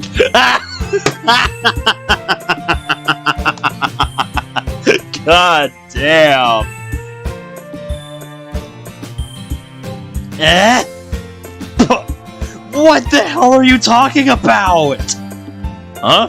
So you're not stashing porn in the closet? Guess it really was just manga after all. Of course it was! Who would keep something like that as Realizing she just activated my trap card, Natsuki freezes up. But her embarrassment turns to pure rage not long after. Who told you? What? About porn? One of my cousins brought it up back when we were in middle school. No, you idiot! I'm talking about the manga! Oh, that? No one really told me. Sorta just figured it out on my own. My little door-in-the-face routine only served to confirm those suspicions. Well, what now? If you want to laugh, go ahead and get it out of the way. See if I care. This last line was spoken in a softer tone, almost as though she's begun bracing herself. Laugh? You seem to think I have a really good sense of humor, considering this is the second time you've told me to do that. If simply knowing people read was enough to make me giggly, I'd probably be a much happier person. Or locked up in a psych ward wearing a jacket that's too tight in the shoulders. Hopefully it'd be the second one. Some anger drains from her voice as she lets out this little retort. You and me both. 3 square meals a day, no responsibilities to worry about, always being surrounded by interesting people. That's the life, I tell ya. You'd probably blend in better than you do in a literature club. If you didn't bring it up to make fun of me, then why even mention it? I was serious about Monika cleaning out the closet. She told me to come let you know, hoping it would make you finish faster. Also mentioned something about you not wanting your stuff moved without permission. Wait, has she already started? Seems that way. Alright, I just have to finish the rest of these dishes and then I'll head back. Glad to hear it. Having received the message, she turns her attention back to the sink. Guess that means my work here is done. Even though this thought passes through my head, my body remains stock still. After internally debating over the matter for a few seconds, I decide to ask, "Do you want any help washing those?" "Not really." She responds without even turning to face me. Should have figured. It's been a while since I've known a girl this needlessly stubborn. A dull pain invades my chest while thinking this. I see. So that's what it was. Guess there is a similarity regarding that aspect. Noticing myself becoming more grim, I sit down in one of the chairs and try to clear my head. The room is filled with nothing but the sound of running water for several minutes, until... Mind if I ask you something else, Natsuki? As long as it's not stupid. I see. Guess I'll be keeping my mouth shut then.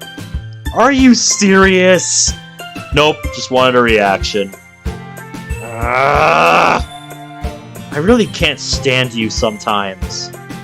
You're not the first woman to say that to me, oddly enough. I have a pretty good idea why. But if it wasn't something stupid, then what did you want? Why are you doing the dishes in the home ec room after school? She focuses her attention on the dishes even more upon hearing my question. The teacher lets me come in here pretty much whenever I want, as long as there's not a class being held. In return, I have to clean up and do dishes every now and then. Gotcha. So there's a simple symbiotic relationship between you and the teacher. Would you mind not making me sound like a parasite?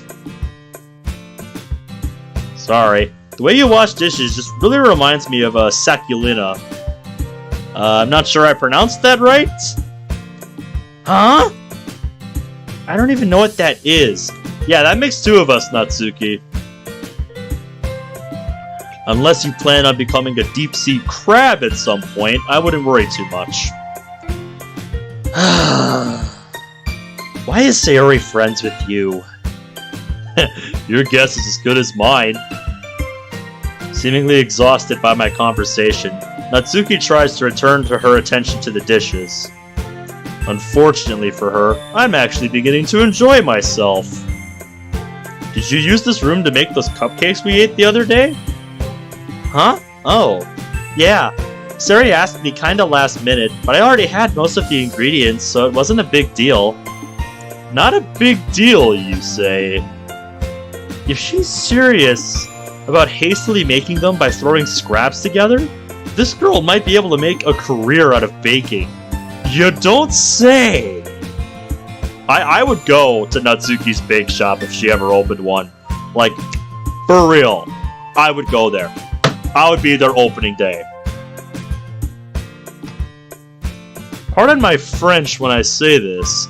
Those cupcakes were damn good, Natsuki. You should be proud of them. Huh? Of course they were! I don't need you telling me that, dummy! Yeah, I suppose not. After working through the praise-induced embarrassment, she responds with a question of her own. Monika only said to tell me about the closet, right? So why are you still here? Well, you kinda remind me of someone. For whatever reason, making that connection made me not want to leave. Huh? Remind you of someone? Alright, lay it on me, Michael. What did you find? He did tell us it was a deep-sea crab, but I'm kind of curious what, like, the proper definition is. Who?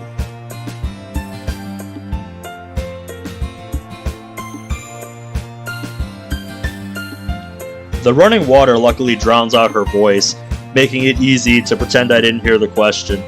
You sent it in Discord? Alright. Let's see it. Yep, a genus of barnacles that is a parasitic castrator of crabs. Damn. Not gonna lie, looking at it from this angle, on the right, kind of makes it...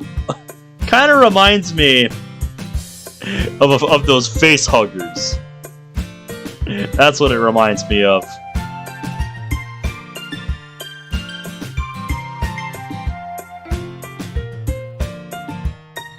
Not risking the embarrassment of asking the same thing twice in a row, she continues her task in silence. I don't know, that's kind of what the right picture reminds me of. Just a little bit. The hell? Why did I tell her that? What would have happened had the sink not been running? Having loose lips about these things has never been an issue in the past. Sorry, I read that wrong. Has never been an issue in a past. I don't like the implications of that line.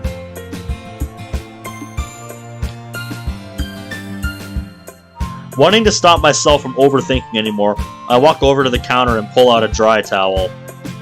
I already said I don't need help. True, but wasn't that in regards to washing them? Drying is fair game as far as I'm concerned. Ah, yes. Plus, I'm mostly doing this for myself. Staring at the ceiling was getting boring, and going back to the club room empty-handed would have felt pointless. Unable to provide a more sound argument, she continues washing with some vigor. While reaching over to grab one of the clean bowls, my eyes land on something peculiar. Natsuki's sleeves are rolled up, allowing for a clear view of her forearms. The head crabs from Half-Life? Yeah.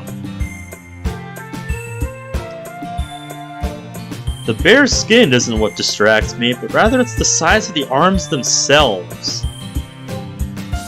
Even for a girl with her frame, they seem unusually thin. This sight causes images from my past to surface once again. Could you maybe stop staring at me like that? Sorry. I've never stood this close to a girl before. Guess it made me a little excited. I'm not sure if my deadpan delivery makes this less creepy or more creepy. Given that this is Natsuki, probably more. Did you have to say something weird like that, you pervert? If you were asking whether I was contractually obligated... Never mind! Just hurry up so we can leave. The threat of potential intimacy serves as a good spur, with Natsuki quickly doubling her pace. It's not long before we finished everything and have started back towards the club room. We're not going to be able to get that off our minds, are we? The second we enter, Natsuki darts towards the closet where Monika is currently removing boxes. I'm not left alone for very long, however. Hey Ben, where have you been? Bathroom. I've been constipated for the last few days, but it seems Lady Luck finally decided to smile down upon me. I'm feeling incredibly relieved, in case you were wondering about that as well. You really shouldn't say stuff like that to girls. It's kind of gross. Isn't it a perfectly natural process? Or are you trying to imply that you've never had a bowel movement before? Of course not! And don't ask things like that! Amazing! I had no idea that your digestive system was so efficient! Lowering my gaze to meet her abdomen, I begin staring curiously. It's not long before she's begun fidgeting. Jeez, could you stop already? She follows this by wrapping both arms around her stomach to prevent me from gathering any more data. Now would you mind telling me what you were actually doing this whole time? Is that all you wanted to know? Could have just said that to begin with. Monika sent me to fetch Natsuki from the home ec room. With Natsuki, huh? Just the two of you? Yes. Bad Sayori. Ow! Haven't we gone over this already? It was a joke! I already told you that I'm not jealous! It's hard to tell with you sometimes. An interesting claim, but perhaps you should leave the comedy to me. You're not very good at pulling it off. And you are? Huh? Trying to say I'm not? Punk? Nope. Not at all. See? The defense rests. With this being settled, I look up at the clock to see how much time has passed since the meeting began. Yes. We do. We do, Michael. We do. Looks like it took us a good while to get back. Gonna have to cut back on the foreplay next time. I'm gonna pretend I didn't hear that. Unfortunate, but it's nice to see you're learning. We continue talking until Monika announces the end of the meeting. After packing up our things, the two of us head towards the door. Before we can actually leave, however, we're approached by a certain Maru lookalike. Hey, Ben, wait a second. Huh? What's up, Natsuki? Well... Monika said that I should thank you for helping me earlier, so thanks. But don't get the wrong idea, alright? I'm only doing this because she told me to. Something tells me Monika didn't actually tell her to. She's just making an excuse. Told you to do what? I knew it. I fucking knew it. Natsuki's face turns a ghostly pale as the club president appears out of nowhere, as she has a tendency to do. Nothing! Never mind! Following this outburst, she runs out of the room.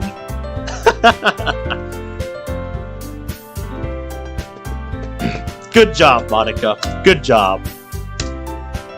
Monika, seeming to have a good idea of what just happened, gives me a wink before going after her. I know you. That was odd. You ready to leave, Sayori?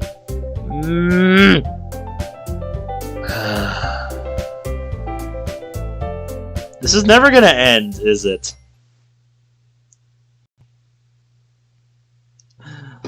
During our walk home, I explained the details of my alone time with Natsuki, emphasizing that nothing noteworthy happened between us. But as to whether Sayori was convinced or not, I can't really say for sure.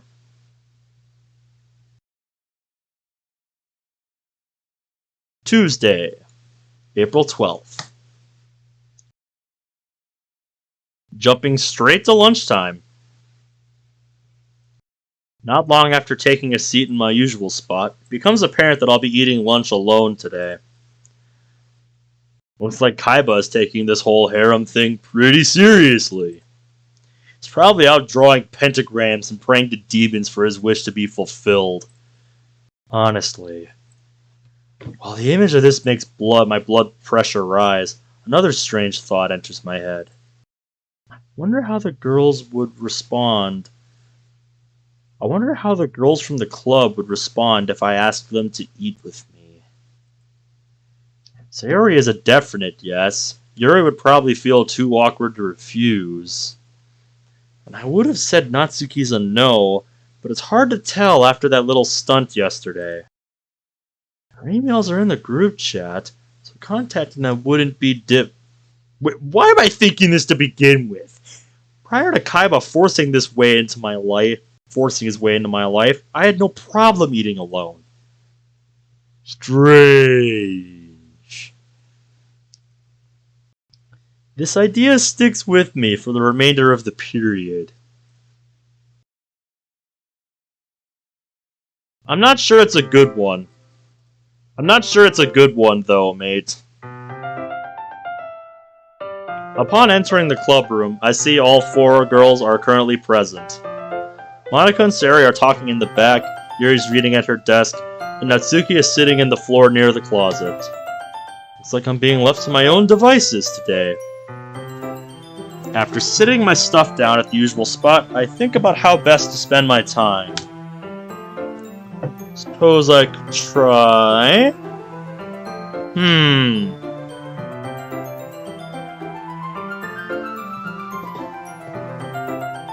Let's think for a minute here. If Monika's talking to Sayori, kinda rules out talking to Sayori, we could try following up with Natsuki, see where that gets us. But I kinda want to finish that book.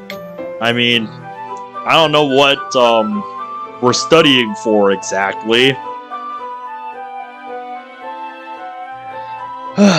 But I'm gonna think about it for a minute while I get a drink.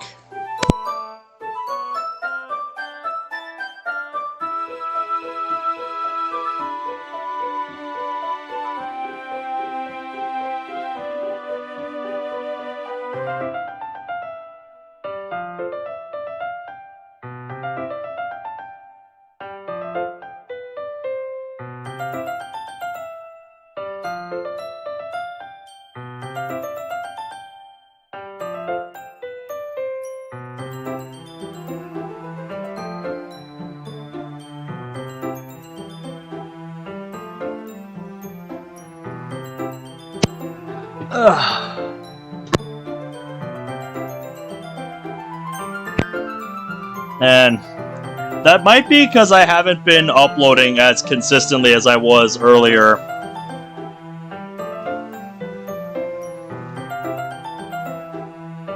Been working on that, but during the summer, I kind of got burned out on streaming, so I kind of took a break. Been working on getting into back into the swing of things for real here.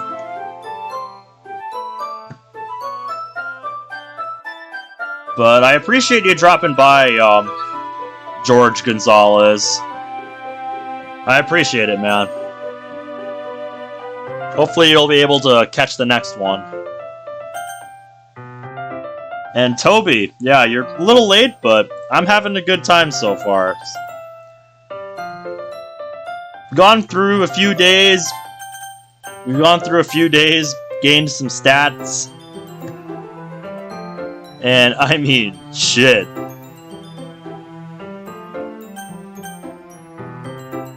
That kind of wasn't intentional. Just kind of happened. But yeah, I kind of want to read, so that's what I want to do. I want to finish that book. That's what we're here for, after all. Now would be a good time to knock out a few more chapters of that book Yuri lent me.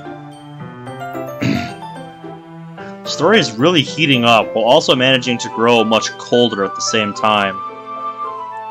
You really get a feeling of dread and fear every time a body shows up, but it also means that the killer's identity has been narrowed down.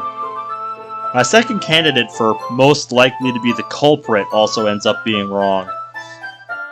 For discovering pictures that the killer planted of her husband having an affair, she's finally broke down. She took the kitchen knife she had been using for self-defense, and in the act of total despair, proceeded to stab herself to death. God damn!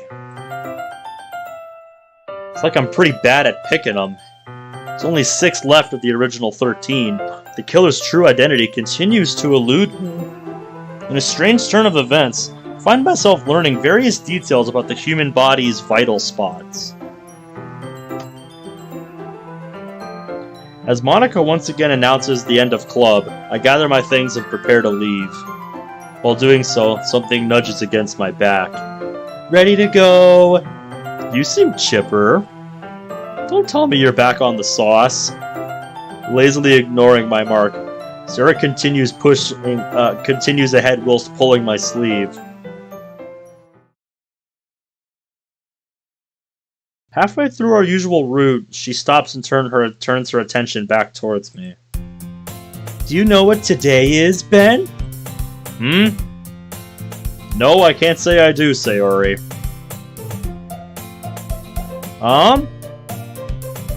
I can't say I do. Let me Google search that.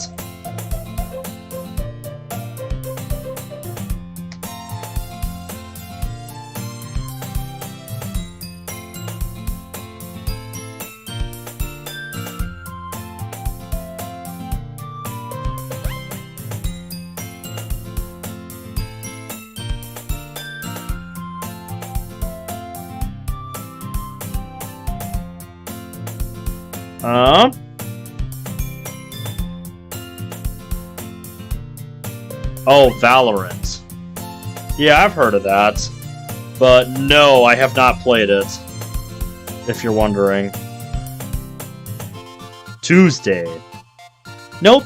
Well, yeah, but that's not what I meant. Try again. Normally I'm not fond of guessing games like this. They're an incredibly inefficient way to handle conversations. But seeing her act all cheery does make me curious. It's not her or her parents' birthday, so those can be marked off the list. Today's the 12th, right? What's important about the 12th of April? After racking my brain for a couple of minutes, something finally comes to mind. Ah, I got it! About time. I was really beginning to worry you wouldn't figure it out. Of course I knew. How can anyone forget the date cosmonaut Yuri Gagarin became the first human to leave the Earth's atmosphere? Huh? Huh? What? April 12th, 1961. The day the Soviet Union took a massive step forward in the Cold War space race. That is what you were talking about, right? Judging by the puzzled look and question marks floating above her head, I'm guessing that was off the mark. Of course not! Jeez, you can remember the date of another country's space expedition but can't figure out what today is? That does appear to be the case, yes. Today marks the end of your first week in the literature club. That was my guess. Huh? You joined last Wednesday, remember? Today was your 5th meeting, and that makes a week. Wrong your. She's not wrong. Most people would have waited until the actual day of before celebrating an anniversary. Don't you think you're jumping the gun a bit? Wouldn't it make sense to say all this tomorrow? Well, yeah, I guess. But I got really excited and came up with a ton of stuff to ask you! Like what? Let's see... The first question would be, are you having fun in the club? I wouldn't say I'm not having fun. That's not very reassuring. I'm sorry, these things are still in a gray area to me. Her bleak expression makes me want to say something more positive. I certainly don't regret joining, if that helps. Huh? Confidently saying having fun is difficult due to how vague that is, but I've never once thought anything along the lines of, I wish I hadn't joined. You could even say that I'm glad I did. It's given me the opportunity to spend more time with you, after all. Huh? Well, yeah, I guess. She tries to hide the red that is overtaking her cheeks. Still bad at handling flattery? I'm not... It's just... Unable to provide a rebuttal, she pulls out her trump card. Meanie. The girl's simple nature brings a smile to my face. Yes, I too enjoy these simple things. Those weren't just shallow words, either. I really am glad that we get to be around each other more. Huh? Being together in the club and like this makes me think about how things used to be. Remembering a lot of stuff I'd forgotten. Not all of it's good, mind you, but I'd still rather know than not. It's only made possible because you asked me to join the club. So thank you, Sayori. I appreciate that. She stares at me silently for a moment, either processing what I said or waiting for a sarcastic follow-up. Oh, sorry. For moment. Sorry, I had to make sure I got that right. Realizing that I'm being completely genuine, she begins stumbling over her words. I'm really happy. Wait, why are you crying? It's tears of joy, man! Come on! Why are you crying? Is everything okay? What's wrong? My protective instincts kick in as tears begin running down her face. No, I just... She leans forward and wraps her arms around me not long after saying this. Crying grows more intense as her head reaches my shoulder. Are you sure everything's okay?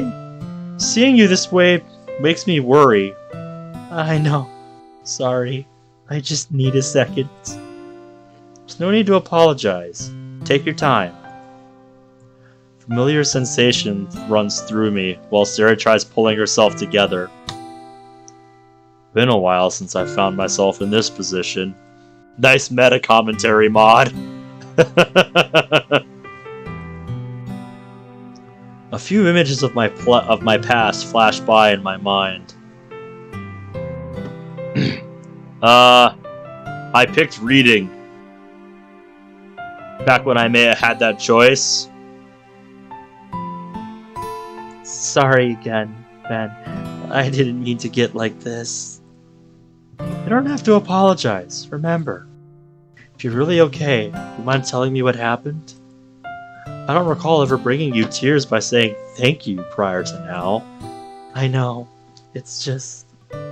Her grip tightens. I was kind of scared that you didn't like being in the club, you know. I thought that you were only going to the meetings because you felt bad for me. So hearing you say that, it made me really happy. Looks like the relief caused me to break down a little, huh? She let out an awkward laugh after getting this off her chest. Man, you'd think that after all these years you'd know more about me. Huh? Do I seem like the kind of person who's considerate enough to go out of their way just to make someone else feel better? Well... I'll take that hesitation as a no, and you'd be correct. Honestly, if I valued my free time more than my time at the club, I wouldn't go. Simple as that.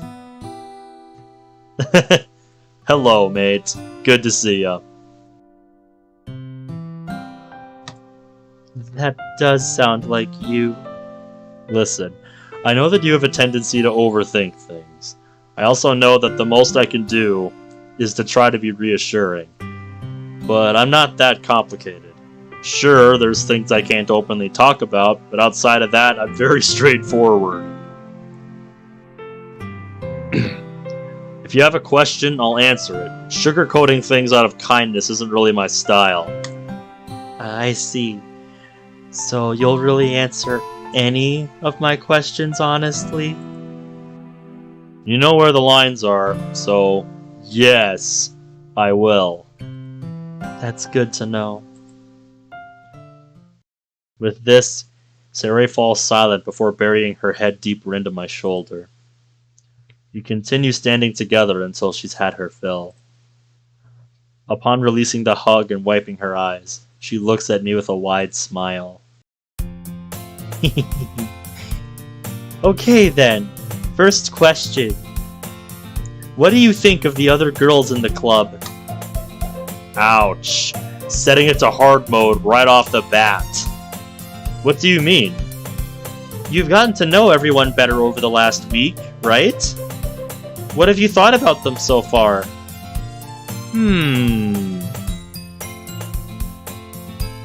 Yeah. There was a reason for that.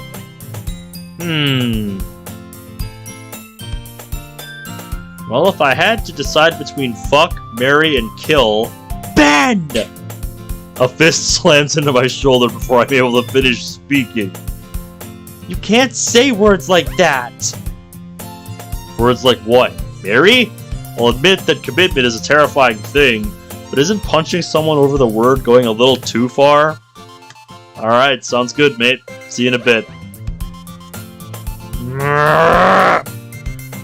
Not playing along. Suri glares at me with fire in her eyes.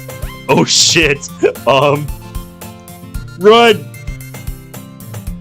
Sorry, your policy on swear words briefly slipped my mind. I'll work to improve. I think after all that sweet stuff, you turn around and say something like that. It's unbelievable.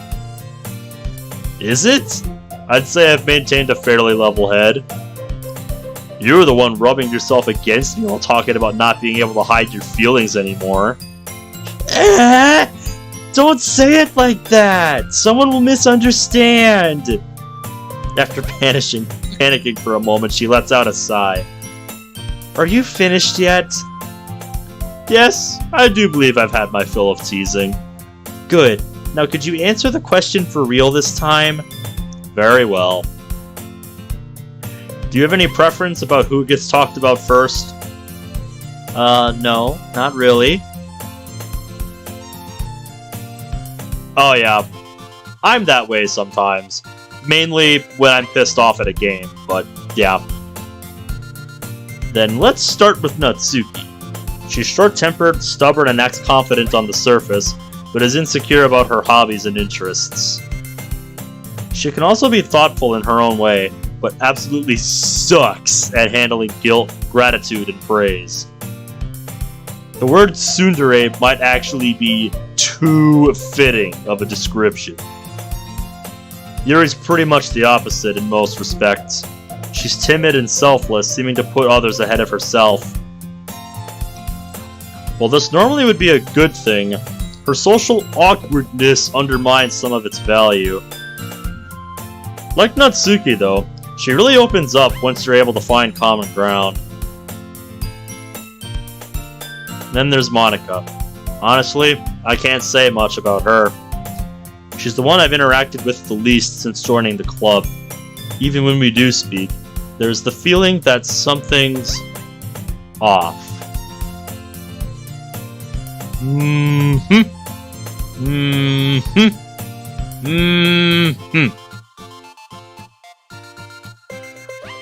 would think she'd be a bring everyone together type of person, but her words and actions seem to defy that. She looks confused upon hearing my answer. Well, I'm glad you're learning so much about them. But that sounded like, I don't know, a report or something. That's because it was. A character analysis, to be specific. Judging by your unenthusiastic response, I'm guessing something of this nature wasn't what you intended to receive as an answer. At least you're able to figure out that much. In that case, mind telling me what kind of information you were looking for specifically? Stuff like, do you like them? Do the two of you get along? Do you think you'll end up becoming friends? Normal things. Sayori, I don't know how many times we have to have this discussion. We're not normal. Normal, huh? Normal is fucking boring. Sorry, but I'm not sure how to respond to any of those questions. It's alright. I knew asking things like that might not lead anywhere. I was just hoping you'd be able to understand people better after spending some time in the club. Following an awkward laugh, her face takes on a familiar gloomy expression. I appreciate the sentiment, but sadly things aren't that simple. I know. Sorry for bringing it up. No worries. You had my best interests in mind, right? Never get mad at you for something like that. Having someone as thoughtful as you in my life is really a blessing. Still torn about the situation, she leans over and rests her head on my shoulder. The rest of our walk is shrouded in an unusual tenseness.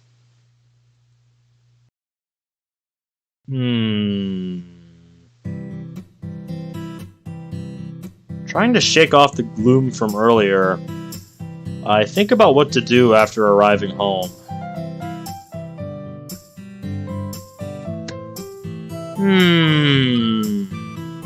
How to spend the afternoon? Excellent question. Part of me wants to read, but I kind of want to finish that while we're in the club room, you know? Kind of feel like a good run would help us to think about this.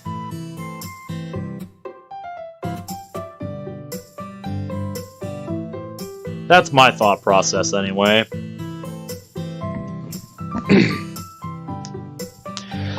Also, study, that's for losers, man. Studying is for losers, man.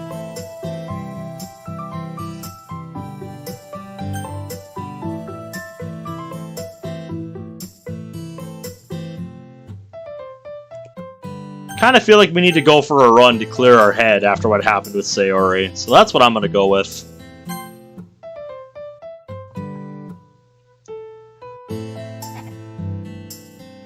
A mix of cool night air and minimal foot traffic creates the perfect conditions for an evening jog.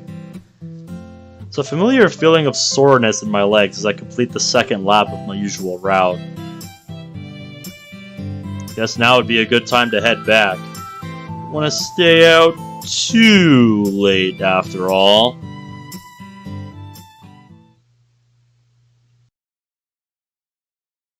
Wednesday, April 13th. Ooh, rain today. Damn.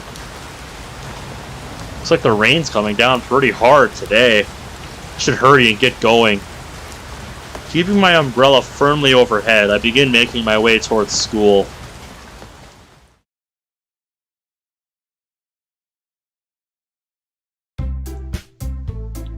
Stepping into the club room, I find that all the girls have already arrived and assumed their usual positions. I'm hoping to see some rain in the next couple days, because it's supposed to cool off a lot where I live.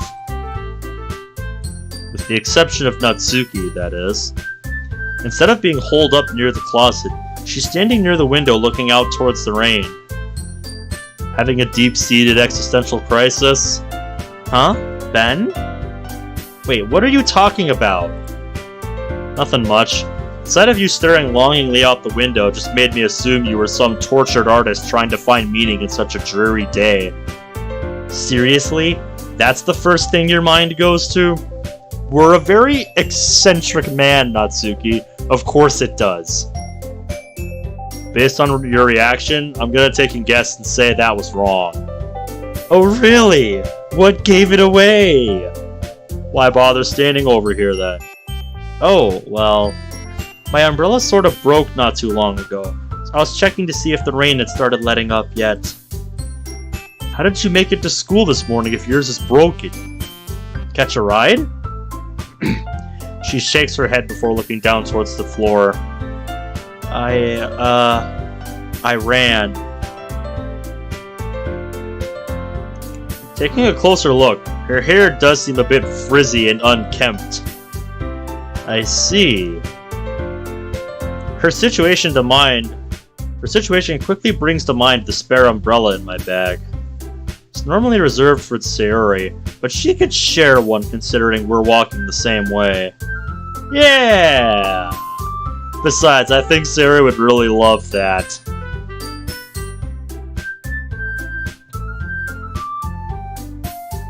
I would imagine it does, but that's not the route that I want to take right now. Put it this way, the game hasn't given me a reason to want to study, alright?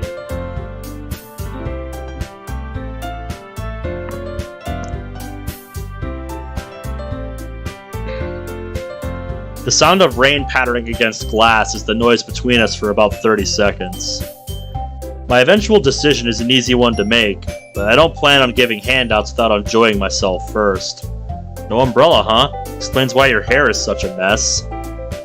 What did you say? Fashion isn't really my forte, but if looking disheveled is in nowadays, you're pulling it off wonderfully. You're really trying to pick a fight, aren't you? That shit. Not exactly. I just don't believe in charity. Figured saying this first would make it seem like I was making us even. Even? The hell's that supposed to mean? She glares at me as I open my bag and pull out the spare umbrella. Here, this should work. Huh? A few seconds pass before she manages to process what's going on. This is a trick, right? You're trying to mess with me. Sorry, but you seem to be severely misinformed. I'm simply trying to loan you an umbrella. I don't have a particular target that I'm aiming for with my first playthrough. I'm just kind of playing it how I would. But I think you all can guess who would be my first choice if they were all laid out in front of me.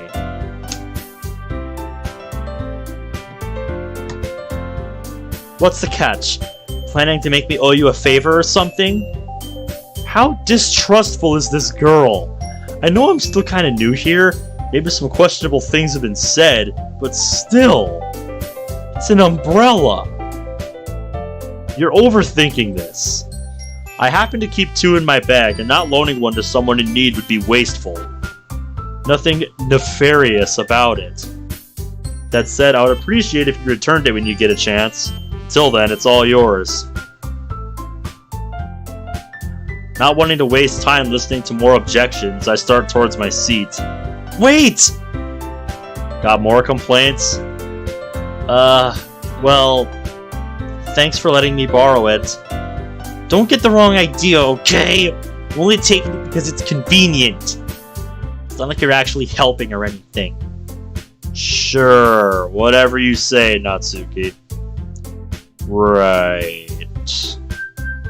Once she's finished her little tsundere routine, I continue walking to my desk. Everything's been put in place not long after. Natsuki's still giving my umbrella an ocular pat-down, so I'll leave her be. Come on, let's finish the book. Let's finish the book.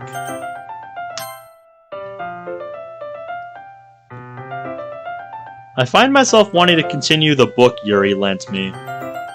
As I enter the final stretch, I find myself reading faster and faster as the end approaches. My favorite character, who's a sarcastic yet reliable type, ends up being one of the last 4 survivors. Gee, that sounds familiar. With such a small number left, it's obvious that everyone is highly suspicious of one another. Yet even with this distrust, they all agree there is something strange going on. Something other than random murders.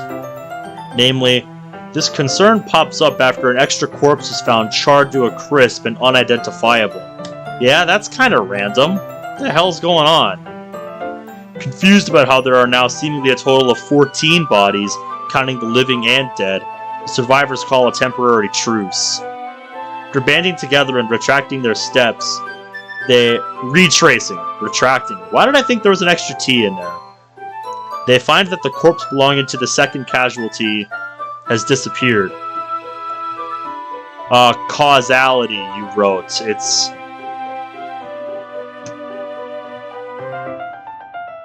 wrong word there.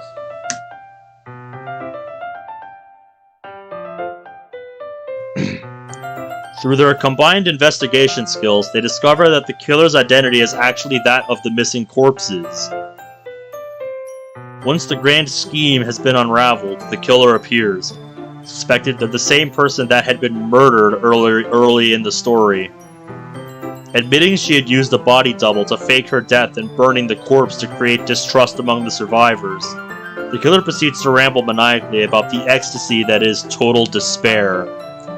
Having had enough of her demented games, the 4 survivors rise up and defeat her. I find myself feeling incredibly satisfied as I finish reading the last page. Nice.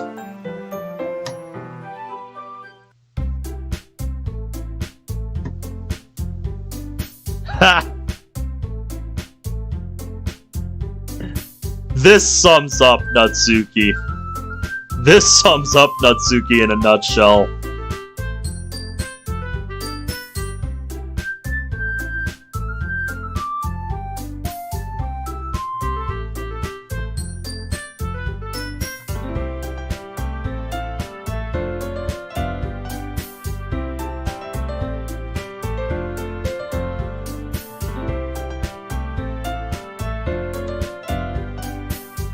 Glad to have you, mate. Not long after Monika announces the end of club, I'm met with an expected situation. Hey Ben, ready to go? Yeah, I just need to get my things together first. See, now that the book is scratched off the list, we can have that discussion with Yuri, and now we can actually study. Now that that's taken care of.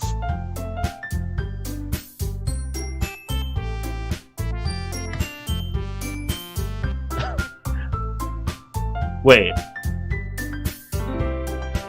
Oh shit! You're right! I didn't even notice that! Oh my god. I didn't even notice that. Now I'm actually scared.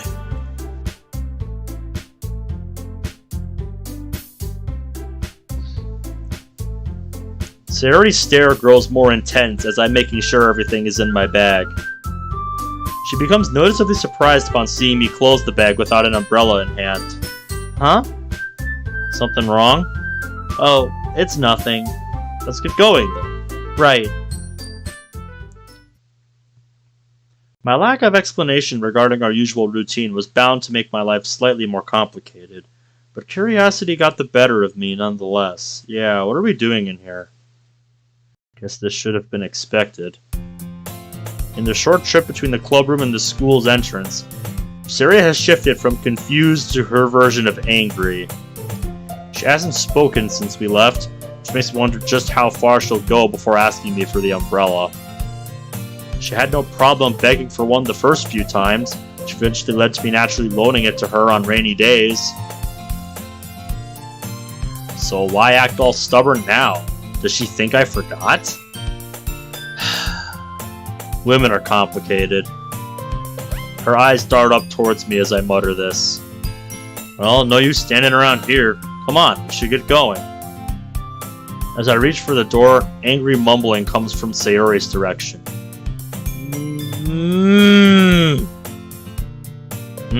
Something wrong? Gotta pee? Though her face goes red, Sarah refuses to budge. All the times she could decide to hold her ground, it's because of an umbrella. Alright, punk. Out with it. Why don't you just ask for the thing? If you need the umbrella, why not say something? I was half tempted to let you walk in the rain. You remembered? I'm not becoming senile, you know. It hasn't been that long since we've done this. It's been what, 2 weeks? Sure, I'd normally give it to you when we pass by each other during school hours, but still. People are gonna start thinking I'm your brother. Maybe keeper would be more accurate. You really are a handful, you know. Not that I really care how people interpret Sayori and I's relationship, so long as those people aren't as obnoxious as Kaiba. Sorry, I didn't know it bothered you. What are you... Noticing the downcast expression on her face, I realized my wording just now was rather poor. Your ability to misinterpret these things really is worrying sometimes. What do you... Ow! A swift thump is delivered to the space right between her eyes. Yep, we need to give Sayori.chr a reboot. That's punishment for overthinking. She stares at me while rubbing the newly formed red spot on her face. Let me be more concise this time. I'm not bothered by occasionally loaning you an umbrella. In fact, it's the opposite. Since we don't normally see each other otherwise, rainy days give us a reason to meet up, if only briefly. I've told you before, I genuinely enjoy spending time with you. That applies to those situations too. Her response comes in the form of a blush and several seconds of silence. Seems like sudden outbursts of kind words really throw her off. Not that that's anything new. I knew that. If you're gonna try to play it off, don't you think you could have come up with something better? Nope. Thanks, Ben. Hearing that makes me happy. You might want to hold on to that gratitude. I really don't have an extra umbrella today. Huh? The spare is currently in the possession of our resident tsundere.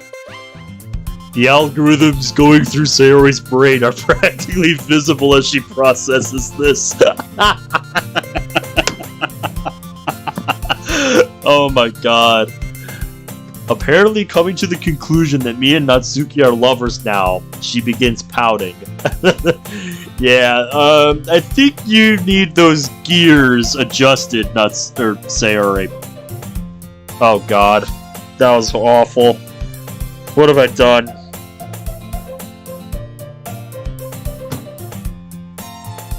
Natsuki, huh?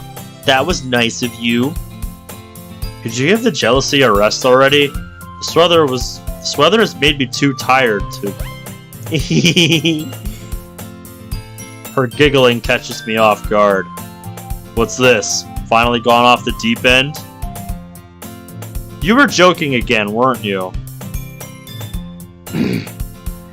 When you joined the club, I was a little scared that you and Natsuki would always be fighting. I'm glad to hear that you're getting along. She doesn't say this in her usual, I'm gonna ignore you for 3 days tone, but rather a genuine one. I see. Well, it's not like this is the first time we've interacted kindly towards each other. and I did insult her appearance before giving her the umbrella. You're not supposed to be mean to girls, Ben. Still, I'm sure she was happy when you gave it to her. Considering how paranoid she acted, I'm not too sure about that. And again, tsunderes are far beyond my area of expertise. She stands around giggling for a moment before realizing the obvious problem in this situation. But wait, I really don't have an umbrella. Took you long enough. I pull out my main umbrella before motioning Sayuri over. We live across the street from each other, so sharing one shouldn't be inconvenient. She darts her eyes between me and the umbrella for a few times before beginning to smile. Ooh. If I didn't know better, I think you'd set this whole thing up.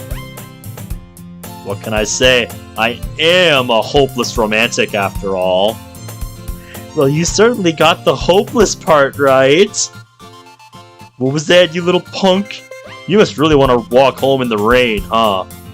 Still laughing from her joke, she grabs my arm and quickly pulls me outside, barely giving me enough time to open it before we're both pelted in the rain.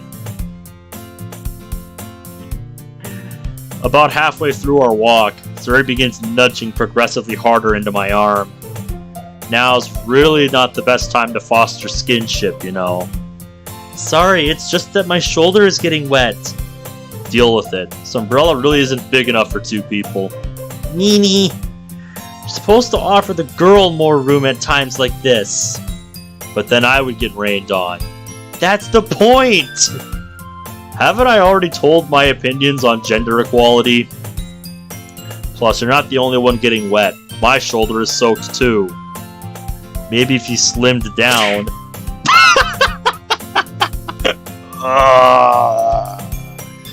She uses her elbow to deliver a powerful blow straight to my abdomen. It momentarily knocks the breath out of me and almost causes me to drop the umbrella. What was that, Ben? I didn't quite hear you.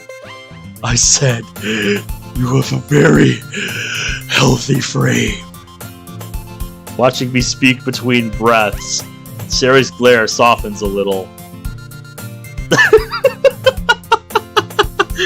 Yes, this right here. If she's gonna start fighting back with that much force, I'm really gonna have to start watching what I say.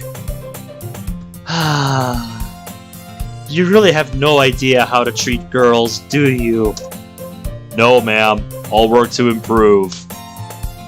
This starts with tilting the umbrella more in her direction, causing even more rain to land on me. She seems content with this as I begin rubbing over my new bruise. Later that evening. After returning home, changing, and eating dinner, I settle down in my room to finish some homework. However, not too far into those problems, my phone begins vibrating on the desk next to me. The Literature Club's group chat? Or what's going on? Before we get to that message, that rain sparked my bladder, so I'll be right back.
Okay, I'm back. Let's see what they're talking about in the group chat here. Okay, everyone, I've got important news regarding the club. Ooh, are we having another party? Did somebody finally report Ben and he's getting kicked out? Perhaps this is about a new supply of books the club will be receiving? Well, close. But no, you're all totally wrong! The news I'm speaking of is that the club meeting for tomorrow is cancelled! Huh? Cancelled? Seriously? How come? As you know, the sports club are taking in new members starting Friday. The volleyball team asked me if I could help them prepare for their orientation tomorrow, and I agreed. Volleyball team? I thought you quit that when you started the literature club. I did, and normally I wouldn't have to do something like this since a new team captain has been appointed. But she got sick recently, so they asked me to handle it since I have experience hosting an orientation. I see. That's unfortunate. But but could we really not still hold a club meeting? Yeah, Sayori's vice president, isn't she? Wouldn't her being there be enough? I wish I could say yes, but I'm afraid not. For an official club meeting to be held in an assigned classroom, you need either the club president or faculty advisor to be present. There are some exceptions to this with the bigger clubs, but for ours, that's just how it is. Couldn't we just ask our advisor then? She hasn't sat in during the club since Ben joined. It would be a good chance for them to meet. I still think she might be misunderstanding something about him. What's there to misunderstand? You should have heard what he said to me when we were doing the dishes on Monday. What did he say? Ben's questionable morality aside, I've already discussed it with our advisor, and she said she'd be busy taking care of other clubs and the students wanting to join them. But again, us not being present just means you can't have an official meeting. Alright, have a good night, my dude. The four of you could still get together somewhere after school and hold an unofficial one. I see, but where would it be held? I'd prefer it be somewhere private if possible. Why not at your house, Yuri? Well, I don't think Yuri's house would have enough room for everyone. Same goes for mine. Then how about yours, Sayori? Well, we do have the room, but I'm afraid it might be a bit messy. I know that you're not very organized, but it's not like we have to have the meeting in your room. Are you saying the rest of the house isn't any cleaner? The thing is, I sorta inherited my messiness from my mom, so... I see. My regards to your father. Monika! Well, I suppose that just leaves Ben's house. Woo! That's a great idea! His house has plenty of room, and he always keeps it super clean! For real? He seriously cleans? She's acting surprised by that. I must say that I do see Ben being the organized type who likes to do work in a neat area. And what makes you say that? You've been stalking him or something? Of course not!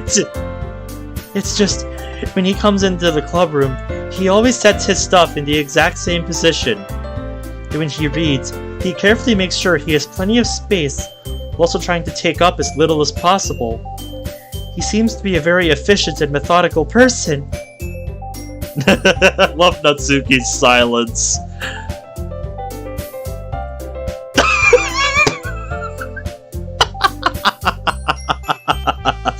You're so adorable, Yuri. Never change. Did something happen? Not exactly. It's just that we didn't know you saw him that way. I had no idea you could be so bold at times. Huh? Anyways, I still don't think having a group of girls all meet at a guy's house is a good idea. Oh? Are you sure about that? Perhaps instead of with a group, you prefer going there without anyone else so the two of you could finally be alone together? What? What the hell are you talking about? Why would I want to be alone with a pervert like him? It's okay, Natsuki, I was only teasing. No need to get so worked up. Well, regardless of what you do, I just wanted to let everyone know that the meeting tomorrow is cancelled. How you spend that time is totally up to you, but do try and behave in a way befitting of a literature club member. That's it. That's all the news I have for today. You get all that, Ben? Yes, ma'am. No meeting tomorrow. Time is ours to use as we please, as long as it doesn't tarnish the name of the club. Perfect. Okay, everyone. That's all for today. Wait! Were you in here the whole time? Why didn't you say anything? Hey! Don't ignore me! Perhaps he's busy? I'm sure that's what it is. Natsuki... What did Ben say to you when the two of you were together on Monday? Well... I kinda don't want to repeat it. I'm quite curious as well. Surely it was just a misunderstanding and he didn't actually mean any harm in saying it. Misunderstanding, huh? You really do give the guy too much credit, Yuri. Fine, you want to know what he said? Then I'll tell you. See if you can stick up for him after that. I'm no psychic, but I get the feeling my life is going to become much harder in the near future. Rubbing my temples, I put my things back in my bag and head to bed. Thursday, April 14th. An unusual sight awaits me outside of my house. Hey, Ben! She's standing in front of my gate, waving cheerfully. Confused, I check my watch to make sure I didn't accidentally leave late. This is a surprise. Never expected to see you out here before me. I guess you finally got that alarm situated after all. Looks like I'm really letting myself go. Did you have to say something mean? Sorry, it's a hard mindset to get out of. That said, walking past the gate, I begin gently stroking her hair. Seeing you out here this early really is reassuring. With no follow-up sarcasm in sight, she begins fidgeting. Well, yeah. But geez, couldn't you have started by saying that? You big meanie? Sorry, we've been over this. It's part of sarcasm law. My words would lose their sincerity if all I did was flood you with compliments. Exactly! You gotta make it count. I wouldn't complain. That a fact? Well, seeing you ready on time is worth praising, even if only occasionally. It'll save me from having to scold you for that excessive tardiness of yours. You're starting to sound like my dad. Actually, has anyone ever said that you talk like an old man? Being wise has that effect on people. Or maybe it's because you're always nagging someone. Nagging, huh? Nagging, huh? Why, you little punk. Well aware of what comes next, she quickly jumps out of arm's reach. She's caught on, guys. Kids these days are way too rowdy. You damn kids, get off my lawn! Wait, kids these days? You already used that one. Maybe I really am turning into an old man. I know I am when I see stupid kids trying to cause trouble at work. God damn, it's so annoying. Putting my geriatric state aside, why choose today to act responsible? Huh? You're not exactly a morning person. Doubt you'd be out here at this time without a reason. Well... Guess I was kinda excited for today. Excited? Remember? No club meeting? She shakes her head. It's nothing. Well, if you don't want to talk about it, that's fine. Come on, we should get going. Right! She saddles up beside me and begins happily humming to herself. Looks like someone really has got her spirits up. Or something. Sorry, I read that wrong. With the meeting having been cancelled and no backup plans developed, I leave school after the final bell. My peaceful walk home doesn't last long, however. Ben! She comes jogging past the gate towards me. I'm glad I found you! You weren't in your usual classroom, so I got worried you might have already been gone. Well, there wasn't any reason to stay today. Or did you want to walk home together that badly? That's part of it, but not exactly. The chat, remember? You see, I, sort of told the others we could have the club meeting at your house. You did what?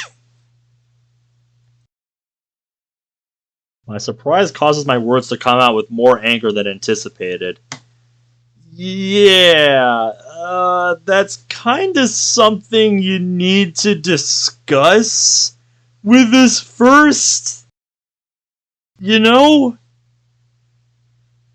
Communication's kind of a two-way street. I know we didn't exactly say much about it last night, but you'd think you would have brought this up on the morning walk? Just a thought, right? The cupcakes was one thing, but this is something else. This is on a whole other level.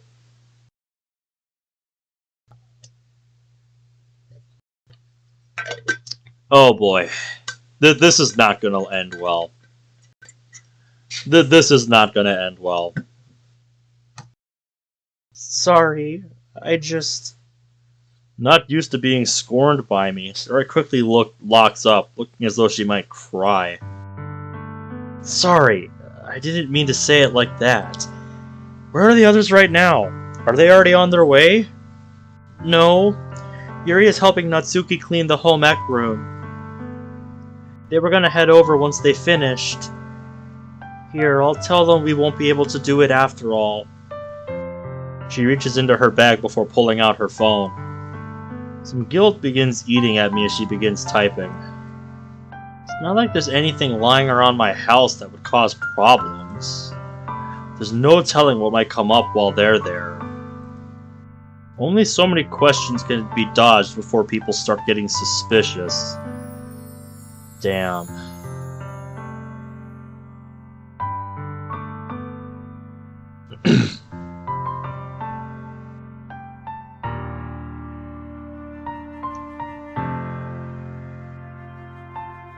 This is a tense moment.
Yeah, you say we should stop her?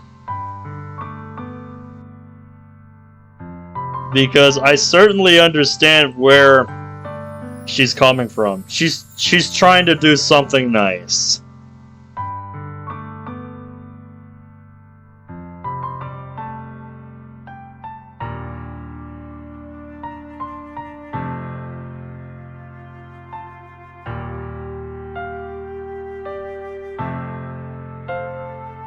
Because, yeah, on one hand, she is trying to hear...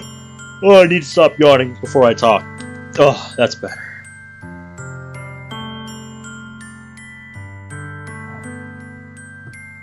You're not 100% on what you picked? Ah.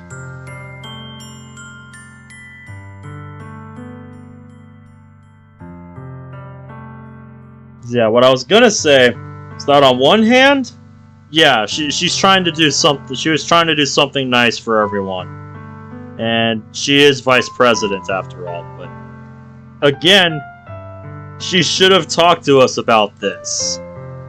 Like, bro, they mentioned it briefly in the group chat last night. Yeah, but they never coordinated that with us. Like, my god. I don't think that's a reason to say no, though. I don't think that's a reason to say no.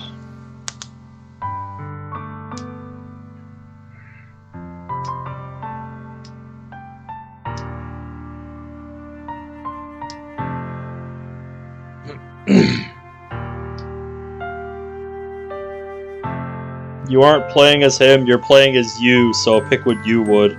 That's how I always play these types of mods anyway.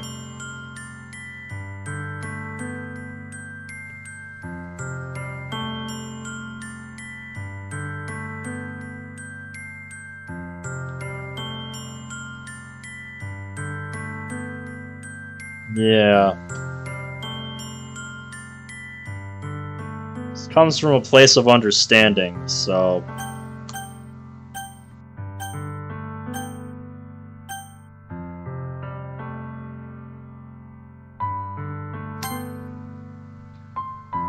That won't be necessary.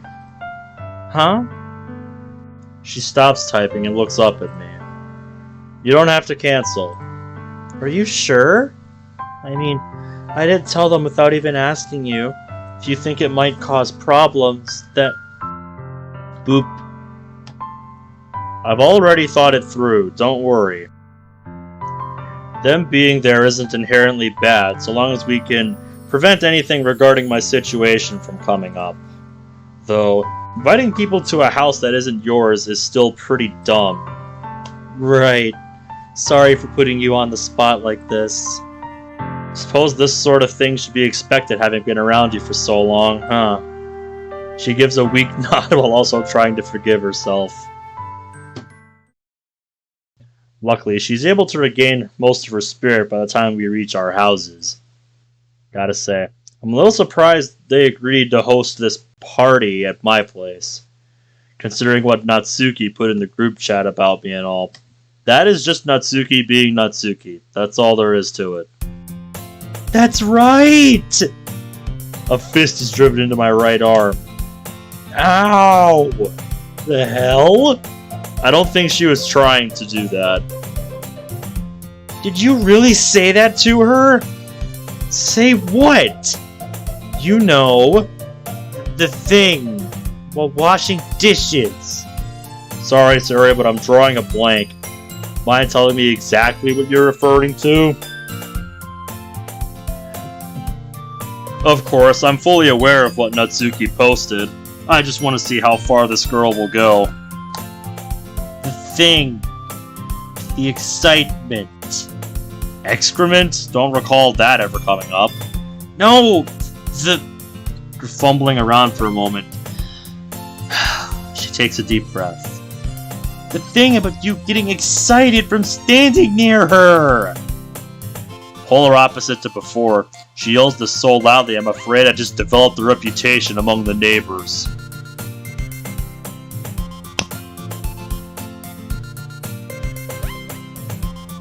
God damn it, Sayori. Well, aren't you going to say anything? Huh? Oh. Yeah, that was definitely me. What about it? Why? You can't just say things like that. Why? I don't know.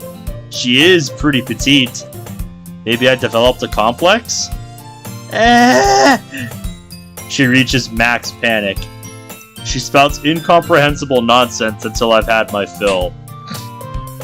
Reboot time. Ow! Calm down, would you? It was a joke. Don't start saying things that'll make the Homeowners Association come after me. You're serious? You really didn't mean that? Of course not. Have you seen Natsuki? Thinking something sexual about a person with so little development is beyond me. She looks at me with concern in her eyes while rubbing her head. Jeez, you really can't say stuff like that. Do you know how hard it was to convince them that you just have a really bad sense of humor? Given that they've known me for over a week, I'd say probably not that difficult. Well, no, guess it wasn't. But still, that conversation was super awkward. I see. Sorry for making you through so much trouble. Right? But thanks for handling it. That's why you're my favorite. She perks up for a second but quickly comes back down. Saying stuff like that won't work on me anymore. That wasn't a throwaway compliment. I meant it. My life is a lot better with you around. Trying even harder to hide how she really feels, she turns her whole body away from me. Taking this as a challenge, I decide to pull my trump card.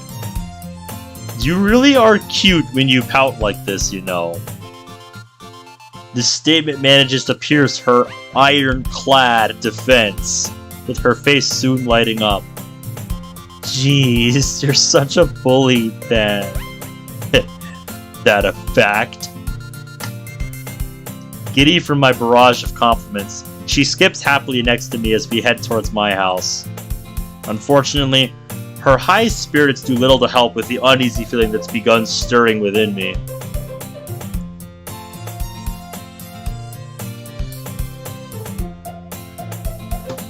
My arrival home is followed by a swift sweep through the first floor, ensuring that no relics of my past are lying around. This stems more from paranoia than concern, given that I've been acutely aware of everything's placement for several years now. Sayori, being Sayori, makes a beeline for the couch as soon as she steps inside. This is so much more comfortable than a school desk. The sounds of her digging deeper into the cushions is audible from halfway across the room. I understand your feelings, but try not to wear down the furniture too much. By the way, what are you doing then? Just tidying up a bit. Was hoping that a clean living space would help improve my reputation. You know, make it look as though I have a sense of responsibility and all that. Aren't you going a little overboard? It's not like they're gonna come in and start searching through your cabinets. Better safe than sorry. And you never know when dealing with Natsuki. Right. Having made sure the first floor is thoroughly devoid of anything problematic, I slumped down next to Sayori. Speaking of the others, where are they now? They just messaged me saying they were on their way. Natsuki actually lives in this area, so finding your house shouldn't be an issue. In that case, I stand back up before starting towards the kitchen. Where are you going? Figured I'd get something. Figured I'd get some tea ready. Knowing Yuri, she'll probably want some. Wouldn't hurt to have for everyone else. Wouldn't hurt to have some for everyone else, I'm pretty sure is what you meant. Or have it. Some nervousness begins eating at me as I approach the sink. Having felt anything like this in quite some time. But knowing Sayori, but if anything potentially problematic does come up, she'll change the subject. Come to think of it, most guys would be anxious about having a bunch of girls at their house for other reasons. Yep, exactly, Michael. Here I am thinking I'll be exposed somehow. Guess all these years alone haven't done much to unwrap my personality. Unwarp, I got that wrong. A twisted grin crawls upon my face upon realizing this. Coming! The front door the front door open as I pick up the tray carrying the cups and kettle. The living room is soon filled with several familiar faces. Hello, Ben. Sorry for intruding like this. No worries, Yuri. Did you two have any problems finding the place? Not at all. Apparently Natsuki passes this house during her commute every morning. That a fact? Yeah, so what? It's not like I walked this way just to pass by here. I certainly hope not. That'd make me feel quite unsettled. The scene in front of me plays out totally differently to how I expected. My head, Yuri was the super nervous one in this situation, with Natsuki being the one making herself at home, acting as though she owned the place. But right now, Yuri appears calm while Natsuki's eyes are darting all over the room. I fully expected this. Looking for anything specific? No. Sayori said you kept the place clean, so I was making sure she wasn't lying. Sorry to disappoint you, but I have a tendency to be fastidious when dealing with neatness. Fastidious? Fastidious. Sorry, game, you're making me look up words. Very attentive to and concerned about accuracy and detail. Yeah, fastidious. Yeah.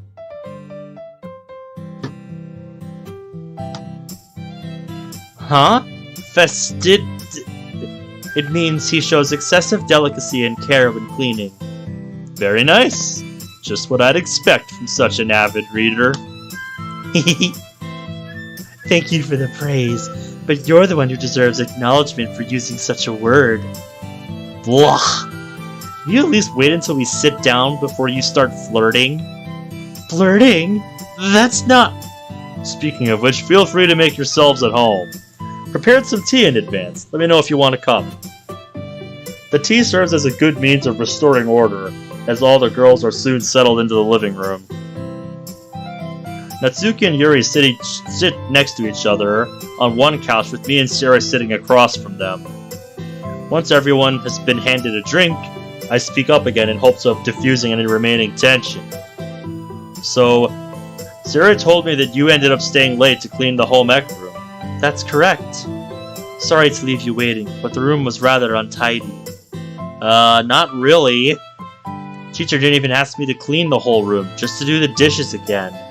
As soon as Yuri got there, she started wiping down everything she could see. We were only late because she practically had to be dragged out once I was finished. Ignoring such a mess would be, well... Do you enjoy cleaning, Yuri? Most students wouldn't go out of their way like that. You could say that. I actually find the act of cleaning to be quite relaxing. For me, I just want to get it over with so I can go back to doing what I enjoy. That a fact? Seriously, take a shot every time this dude says that. It's his fucking catchphrase. I swear to God, dude. In that case, I'll consider leaving the place a little untidy next time you come over. Next time? Huh? Pain appears in my temples as all the girls enter a panic state once again. Lay off, you two. I didn't mean it like that. Only gigolos and debtors court women in the presence of others. Gigolos and debtors court women in the presence of others. I lean back in the couch and let out a sigh while waiting for everyone to become less flustered. Sayori nudges me in the arm soon after. How come you never leave it dirty for me? Nah, don't take that out of context, folks. What the hell are you talking about? You said you would for Yuri. Seriously? Sayori, you don't even clean your own house. Why would I think you'd clean mine? That's a good point, actually. Sayori, you're doing it again. It was a joke.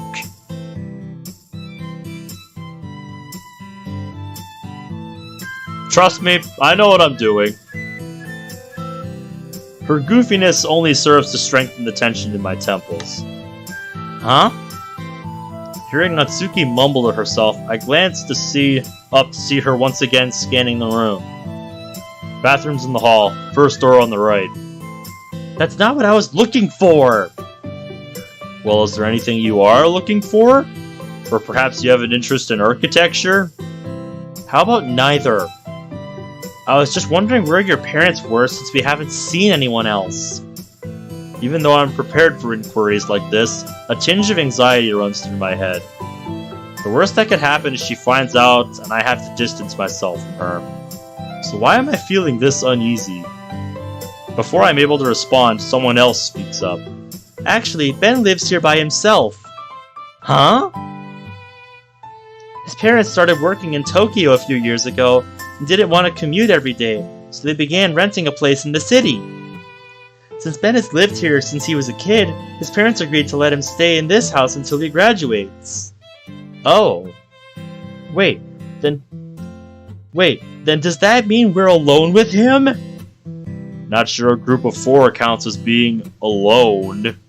Plus, trying to do anything immoral while being outnumbered 3-1 would be dumb on my part, considering I'm not all that strong. Perhaps tying me up would help you feel more at ease? I'm actually pretty into... My arm is filled with a sharp pain before I'm able to finish. That was a joke. He didn't mean it. He has a terrible sense of humor, so please try to ignore him.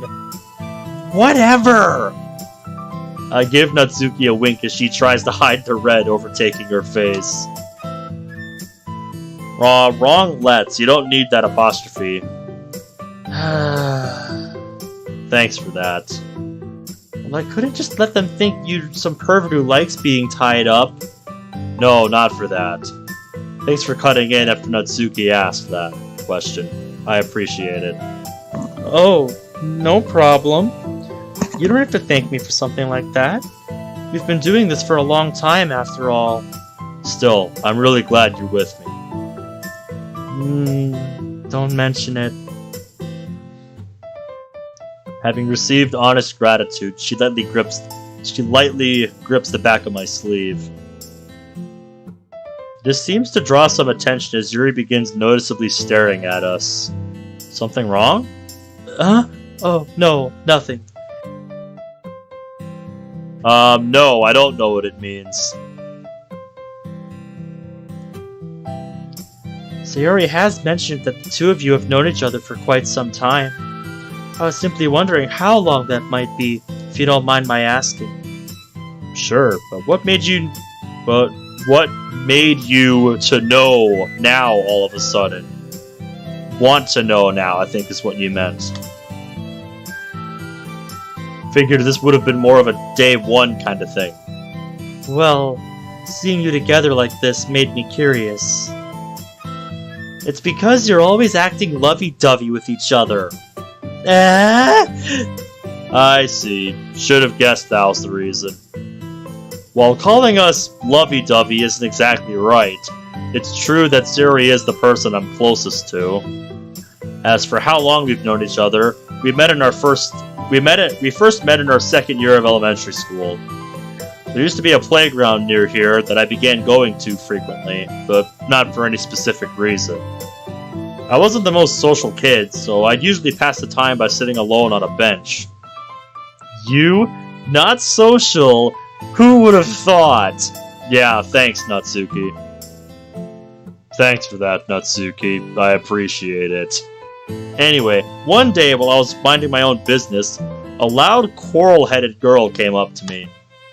She began asking all sorts of questions about who I was and what I was doing by myself. After I answered, she shook her head before calling me gloomy. She then declared she'd make me feel better and began dragging me alongside her all over the playground. I'd get a similar treatment whenever visiting the park after that. She'd grab me by the arm and loudly ask, "What should we do today?" before making me take part in all kinds of ridiculous games. It was so overwhelming that I never found a way to break free. Even to this day, I still can't seem to shake her. Come on, Ben. You're making me sound like some kind of bully. Well, I can't say for sure that you weren't one, but the time we spent together was really enjoyable. In fact, it was about the only thing I looked forward to back then. I see. She squeaks this out as blush continues to mask her face. This is adorable. Being around someone you're that close to must be nice. I don't know. You've known each other since elementary school, attended the same high school, and now you're in the same club. Are you sure the two of you aren't more than just friends? There are several seconds of silence in the room as Natsuki asks this. It bears mentioning. However, that silence is soon filled with panicked voices. What are you talking about, Natsuki? You know we're not like that. Right, Ben? That's correct. The two of us are not dating. See, I told you. Because we're actually engaged. More silence. Engaged? I had no idea. What?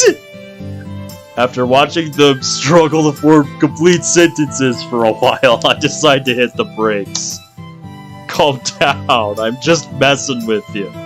Me and Sayori aren't engaged, nor are we dating. Oh. Your sense of humor really is terrible, you know. I understand if you're not a fan of sarcasm. It's an acquired taste. It's been brought to my attention. A joke? I see. I'll admit that your tone had me fully convinced you were speaking the truth. It's a skill I've mastered over the years. Seriously, how can you say stuff like that with a straight face? Years of practice, Natsuki. Years of practice. Aren't normal guys supposed to get flustered when these things come up? Yes, Natsuki, but you haven't realized. This man is not exactly normal. Define normal.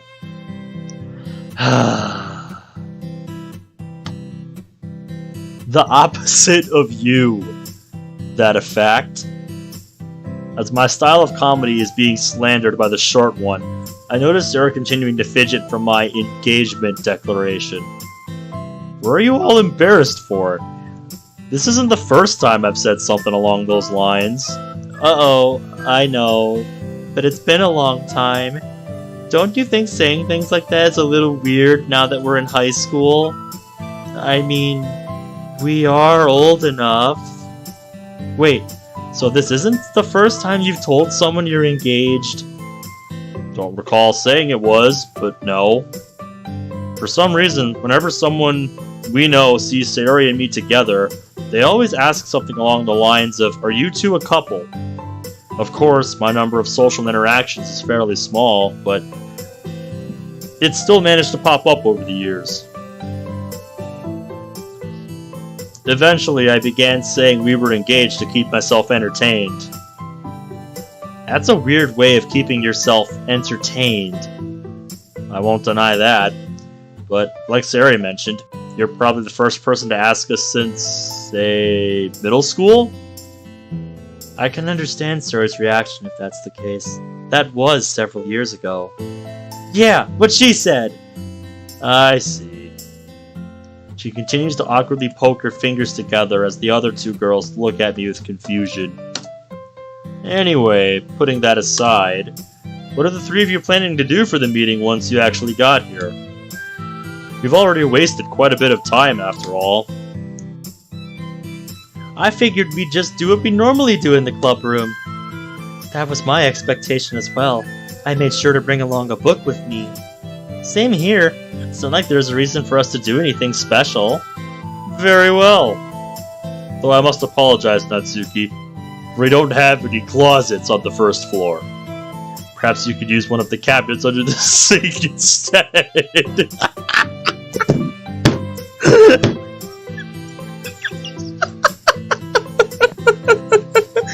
This humor is killing me. Oh my god.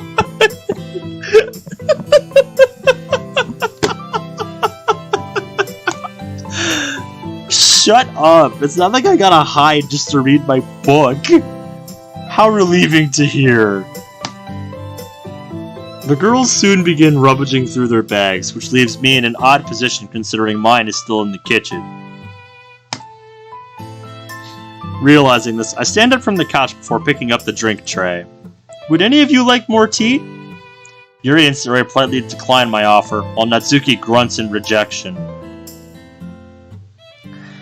After placing the dishes in the sink, I start rinsing them with warm water. While looking at the kettle and cups, a jolt of pain rushes through my chest. The hell is feeling?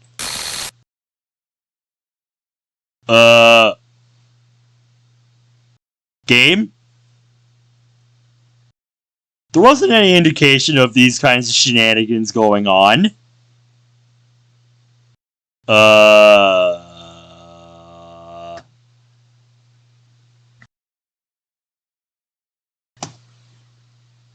Are you fucking with my game? What are you doing? Well, you know that I don't. Fuck, you're not gonna tell me, are you? You just want me to see what's coming. Alright, fine. Let's do this. While setting my cup down, I noticed looking at me from beside the counter. So, do you like the tea? Kotonoha? Is that you? The Bettina? Hold on, I need to check something. It's lore. Okay. I need to switch the obligatory bullshit window over to the characters. Nothing unusual going on there. So, what the fuck's going on, game? The bottled one from the convenience store is better. Convenience. Ooh, is that right? You sure drank it awfully quick, though. Mind explaining that? It's black and white. Is this a flashback scene? That didn't even cross my mind. I was just thirsty. It's not like it was good or anything. That's a shame. But I do suppose this makes my life easier. No point in making tea for ungrateful little punks after all. Hey! Standing up from the chair, I rush over and stand next to... Guessing you liked it after all? Well... I fidget awkwardly with my fingers. You can be such a tsundere sometimes, Ben. You know that? Tsundere? Is that one of the animals you're always reading about? Calling them animals might be going a bit far, but they are capable predators. Give them a chance and they'd eat up a cute little kid like you in seconds. Sounds scary. That they are. Do try and be wary of them. Okay? I look into the sink and watch his hands delicately wipe over the dishes. You know, I could teach you how to make tea like that if you want. Huh? Isn't making tea something only older people do? You calling me old, you little punk? At least now we know where he gets his sense of humor. A wet hand drives into the top of my head. Ow! Sorry! Anyways, no, it's not something only older people do. In fact, I learned how to make tea when I was around your age. Getting through life will be impossible if you always hide behind excuses like I'm too young or I'll wait until later. You'll be starting middle school here in a few years. It's about time you learned how to do stuff like this. I won't always be around to spoil you, you know. It's the same thing you said when you taught me how to clean the house. This isn't gonna turn into another lecture, right? Oh, and what if it does? I cower away from the intimidation in her voice. But instead of striking me, gently rests her hand on my head. I'm serious. You should learn how to provide for yourself as soon as possible. You wouldn't want to make your worry after all. My face becomes hot with embarrassment as I met with a genuine smile. I know. But aren't they supposed to teach me how to do stuff like that? Yes, but huh?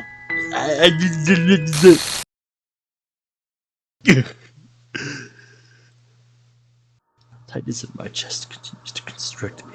There's a throbbing sensation in my head. Damn it! Muttering this, hot stinging pain creeps up my arm. I look down to see it. Cup had broken, my hand had been sliced open by a jagged edge. Try to get my breathing under control as bright red blood flows out before being washed down the drain. What the hell was that? Why remember it now? Tears begin forming in my eyes, but I'm unsure if they're from sorrow, anger, or pain. How about all three? Grab a clean dish rag and immediately wrap my lacerated palm in it. Sound of footsteps grows closer as I turn off the faucet. Ben? She jumps a bit in surprise upon seeing me, likely due to whatever expression I'm currently wearing. However, her eyes don't stay on my face for long. Your hand! What happened? One of the cups broke in the sink. I was careless and cut myself on it. But you're bleeding a lot! Here, I'll call an ambulance! You're overreacting. The cut didn't look deep enough to need stitches. Don't worry so much. Going upstairs to use the first aid kit. Tell the others they're free to leave whenever they want. But Ben, it looks really bad. Are you sure we should? It's fine. Just go tell the others. Second time today, my voice comes out seething with anger. Right. Deciding not to waste time feeling guilty, I get heading towards my bedroom. Maybe this was a bad idea after all. Fuck.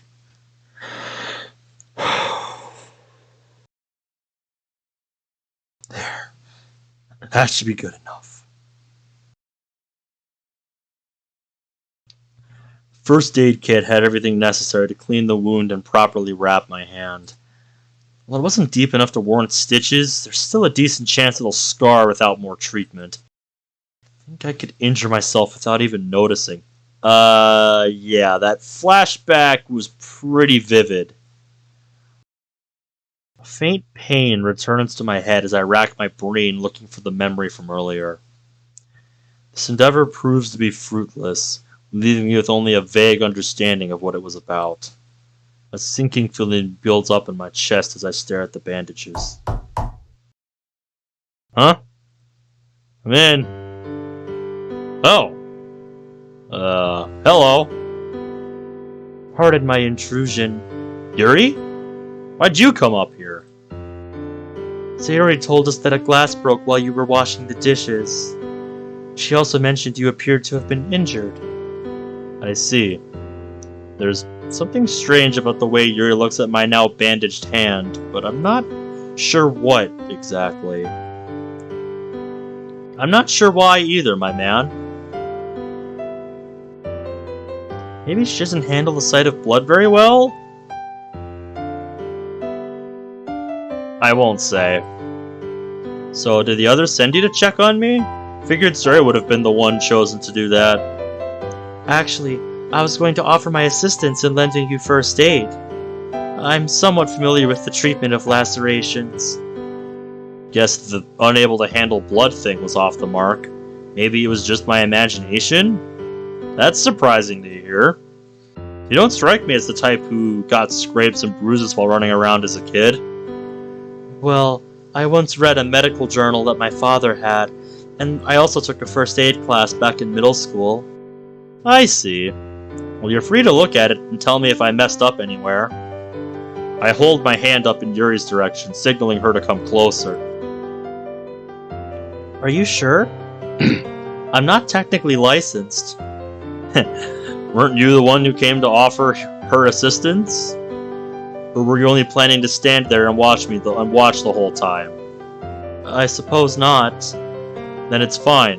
I've already done all the heavy lifting, but having a second opinion never hurts. Very well. In that case. She hesitantly walks across my room to the bed that I'm currently sat on. Upon getting close, she begins to awkwardly tilt her head while examining my hand. You can take a seat, you know. I don't bite. Oh, right. With this, she nervously yet elegantly takes a seat next to me. After staring for a more few seconds, that's some pretty awkward wording there. Could have just said a few more seconds. I think you got the words backwards.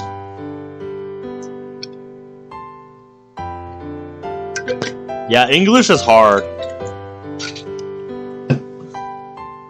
That's why spell check can't fix everything. She surprises me by taking my hand in hers and shifting it around in order to get a more thorough examination. Did you apply any disinfectant to the wound? Yeah, I used one of the rubbing alcohol wipes that came in the kit. That's good. I'm assuming you have more to reapply when necessary? Yes, ma'am. After taking a few more seconds, she releases me with a satisfied look. So, how's the situation, Doc? What's the situation, Doc? That is some bad English right there. I'm impressed, Ben. You appear to be quite skillful in handling this kind of injury. Do you have any formal training? Not exactly. Suppose I just have a bit of experience when it comes to this sort of thing. I see. Skills such as first aid are rather important when you live alone. Yeah, something like that. Not wanting to continue this discussion, I stand up from the bed. She soon follows suit. Have the others already left? If not, we should tell them everything's under control. They both seemed worried when you went upstairs, so I doubt they've left. Both, huh? Even Natsuki? Well, she wouldn't say something like that out loud. But she came unable to concentrate on her manga after hearing about your injury. Sounds about right. Alright then, let's head back. There's complete silence in the living room as you reach the bottom of the stairs. Sayori sits with a gloomy look on her face, while Natsuki stares blankly at the cover of her book. Yo! Ben! Thank goodness! Are you okay? Were you able to treat it? Yep. Here, have a look. I hold up my bandaged hand and give it a twirl. Certainly took you long enough. You better not have been doing anything weird to Yuri up there. Don't worry, we stuck to simple, over-the-clothes stuff. That's right. It was already wrapped when I touched it. The room returns to being dead silent for a moment. Yeah, nothing wrong with anything that was just said. Don't worry, guys. Totally fine. There we go.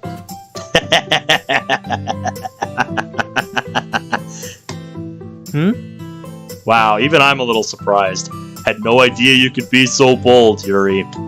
No, she's like me at work when I say shit like that. I don't know what I'm walking into when I say shit like that. Bold? Touch? You touched... What the hell are you talking about? His hand, of course. He had already bandaged it by the time I went upstairs.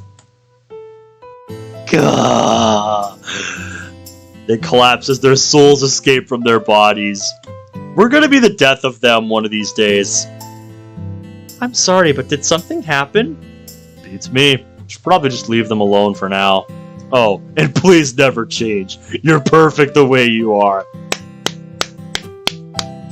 Yes, you are, Yuri. Never change. I said it earlier, and he just affirmed my beliefs. Never change. That was beautiful. That made this whole night worth it. Oh my god, that was perfect. Huh? Gotta wonder if it'll always be like this when dealing with these three. My temples tighten in fear of that possibility. After talking for a while longer and ultimately not doing anything productive, the girls decide to adjourn the meeting. Natsuki and Yuri leave my house together so after we exchange goodbyes. Sayori looked tempted to join them, but stops short of the door. Ben, about what happened earlier, maybe having everyone come over wasn't a good idea. I'm sorry. She stares at the floor, waiting for me to pass some kind of judgment. You really need to get rid of that habit. Huh? Ever since we were kids, you'd always take responsibility whenever something bad happened. Even when it wasn't your fault whatsoever. You're right that having them come over here was a bad idea. But I weighed the options beforehand. I knew what I was getting myself into, so you don't need to feel at fault. Of course, I had no idea that the outcome would end up being what it was. What happened? You hurt yourself doing dishes, and then when I talked to you, you seemed really upset. Sorry, I shouldn't have asked. You don't have to apologize for caring about me, Sayori. I'm glad you're always willing to try and help. But it's complicated. I'm not sure I'd be able to explain what happened even if I wanted to. I placed my hand on her shoulder to try and comfort her. If I ever have a serious problem, you'll be the first person I turn to. Alright? Good. Now you should head home before anyone starts wondering where you are. Right. I'll see you tomorrow, Ben. Yeah, see you tomorrow.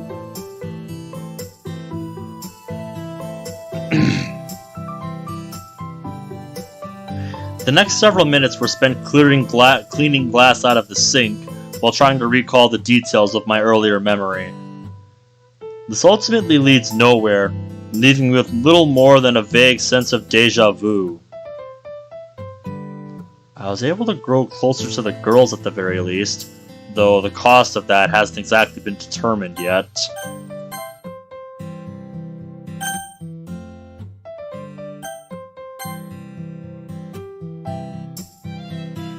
Letting out a sigh, I decide to call it a day. Preparing and eating a small dinner, I head to my room for the night.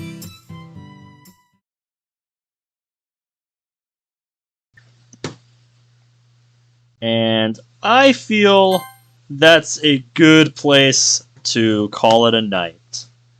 Wow, we did an entire week today. Nice. Before we do go, though, I am gonna check the Discord messages and give us a proper send-off to tonight. Here's, yeah. Deader I kind of knew, but Gigolo I didn't really know. A young man paid or financially supported by an older woman to be held to be her escort or lover. Oh. Similar. Playboy. Yeah, okay. And then we got this that gives me more Haika Bonsai flashbacks. Especially Monika's being at the top of the tank there. Oh my god. That is amazing artwork, though. Now, anything else new in the server? I don't think so. Can check some of the channels I don't have unmuted a little later.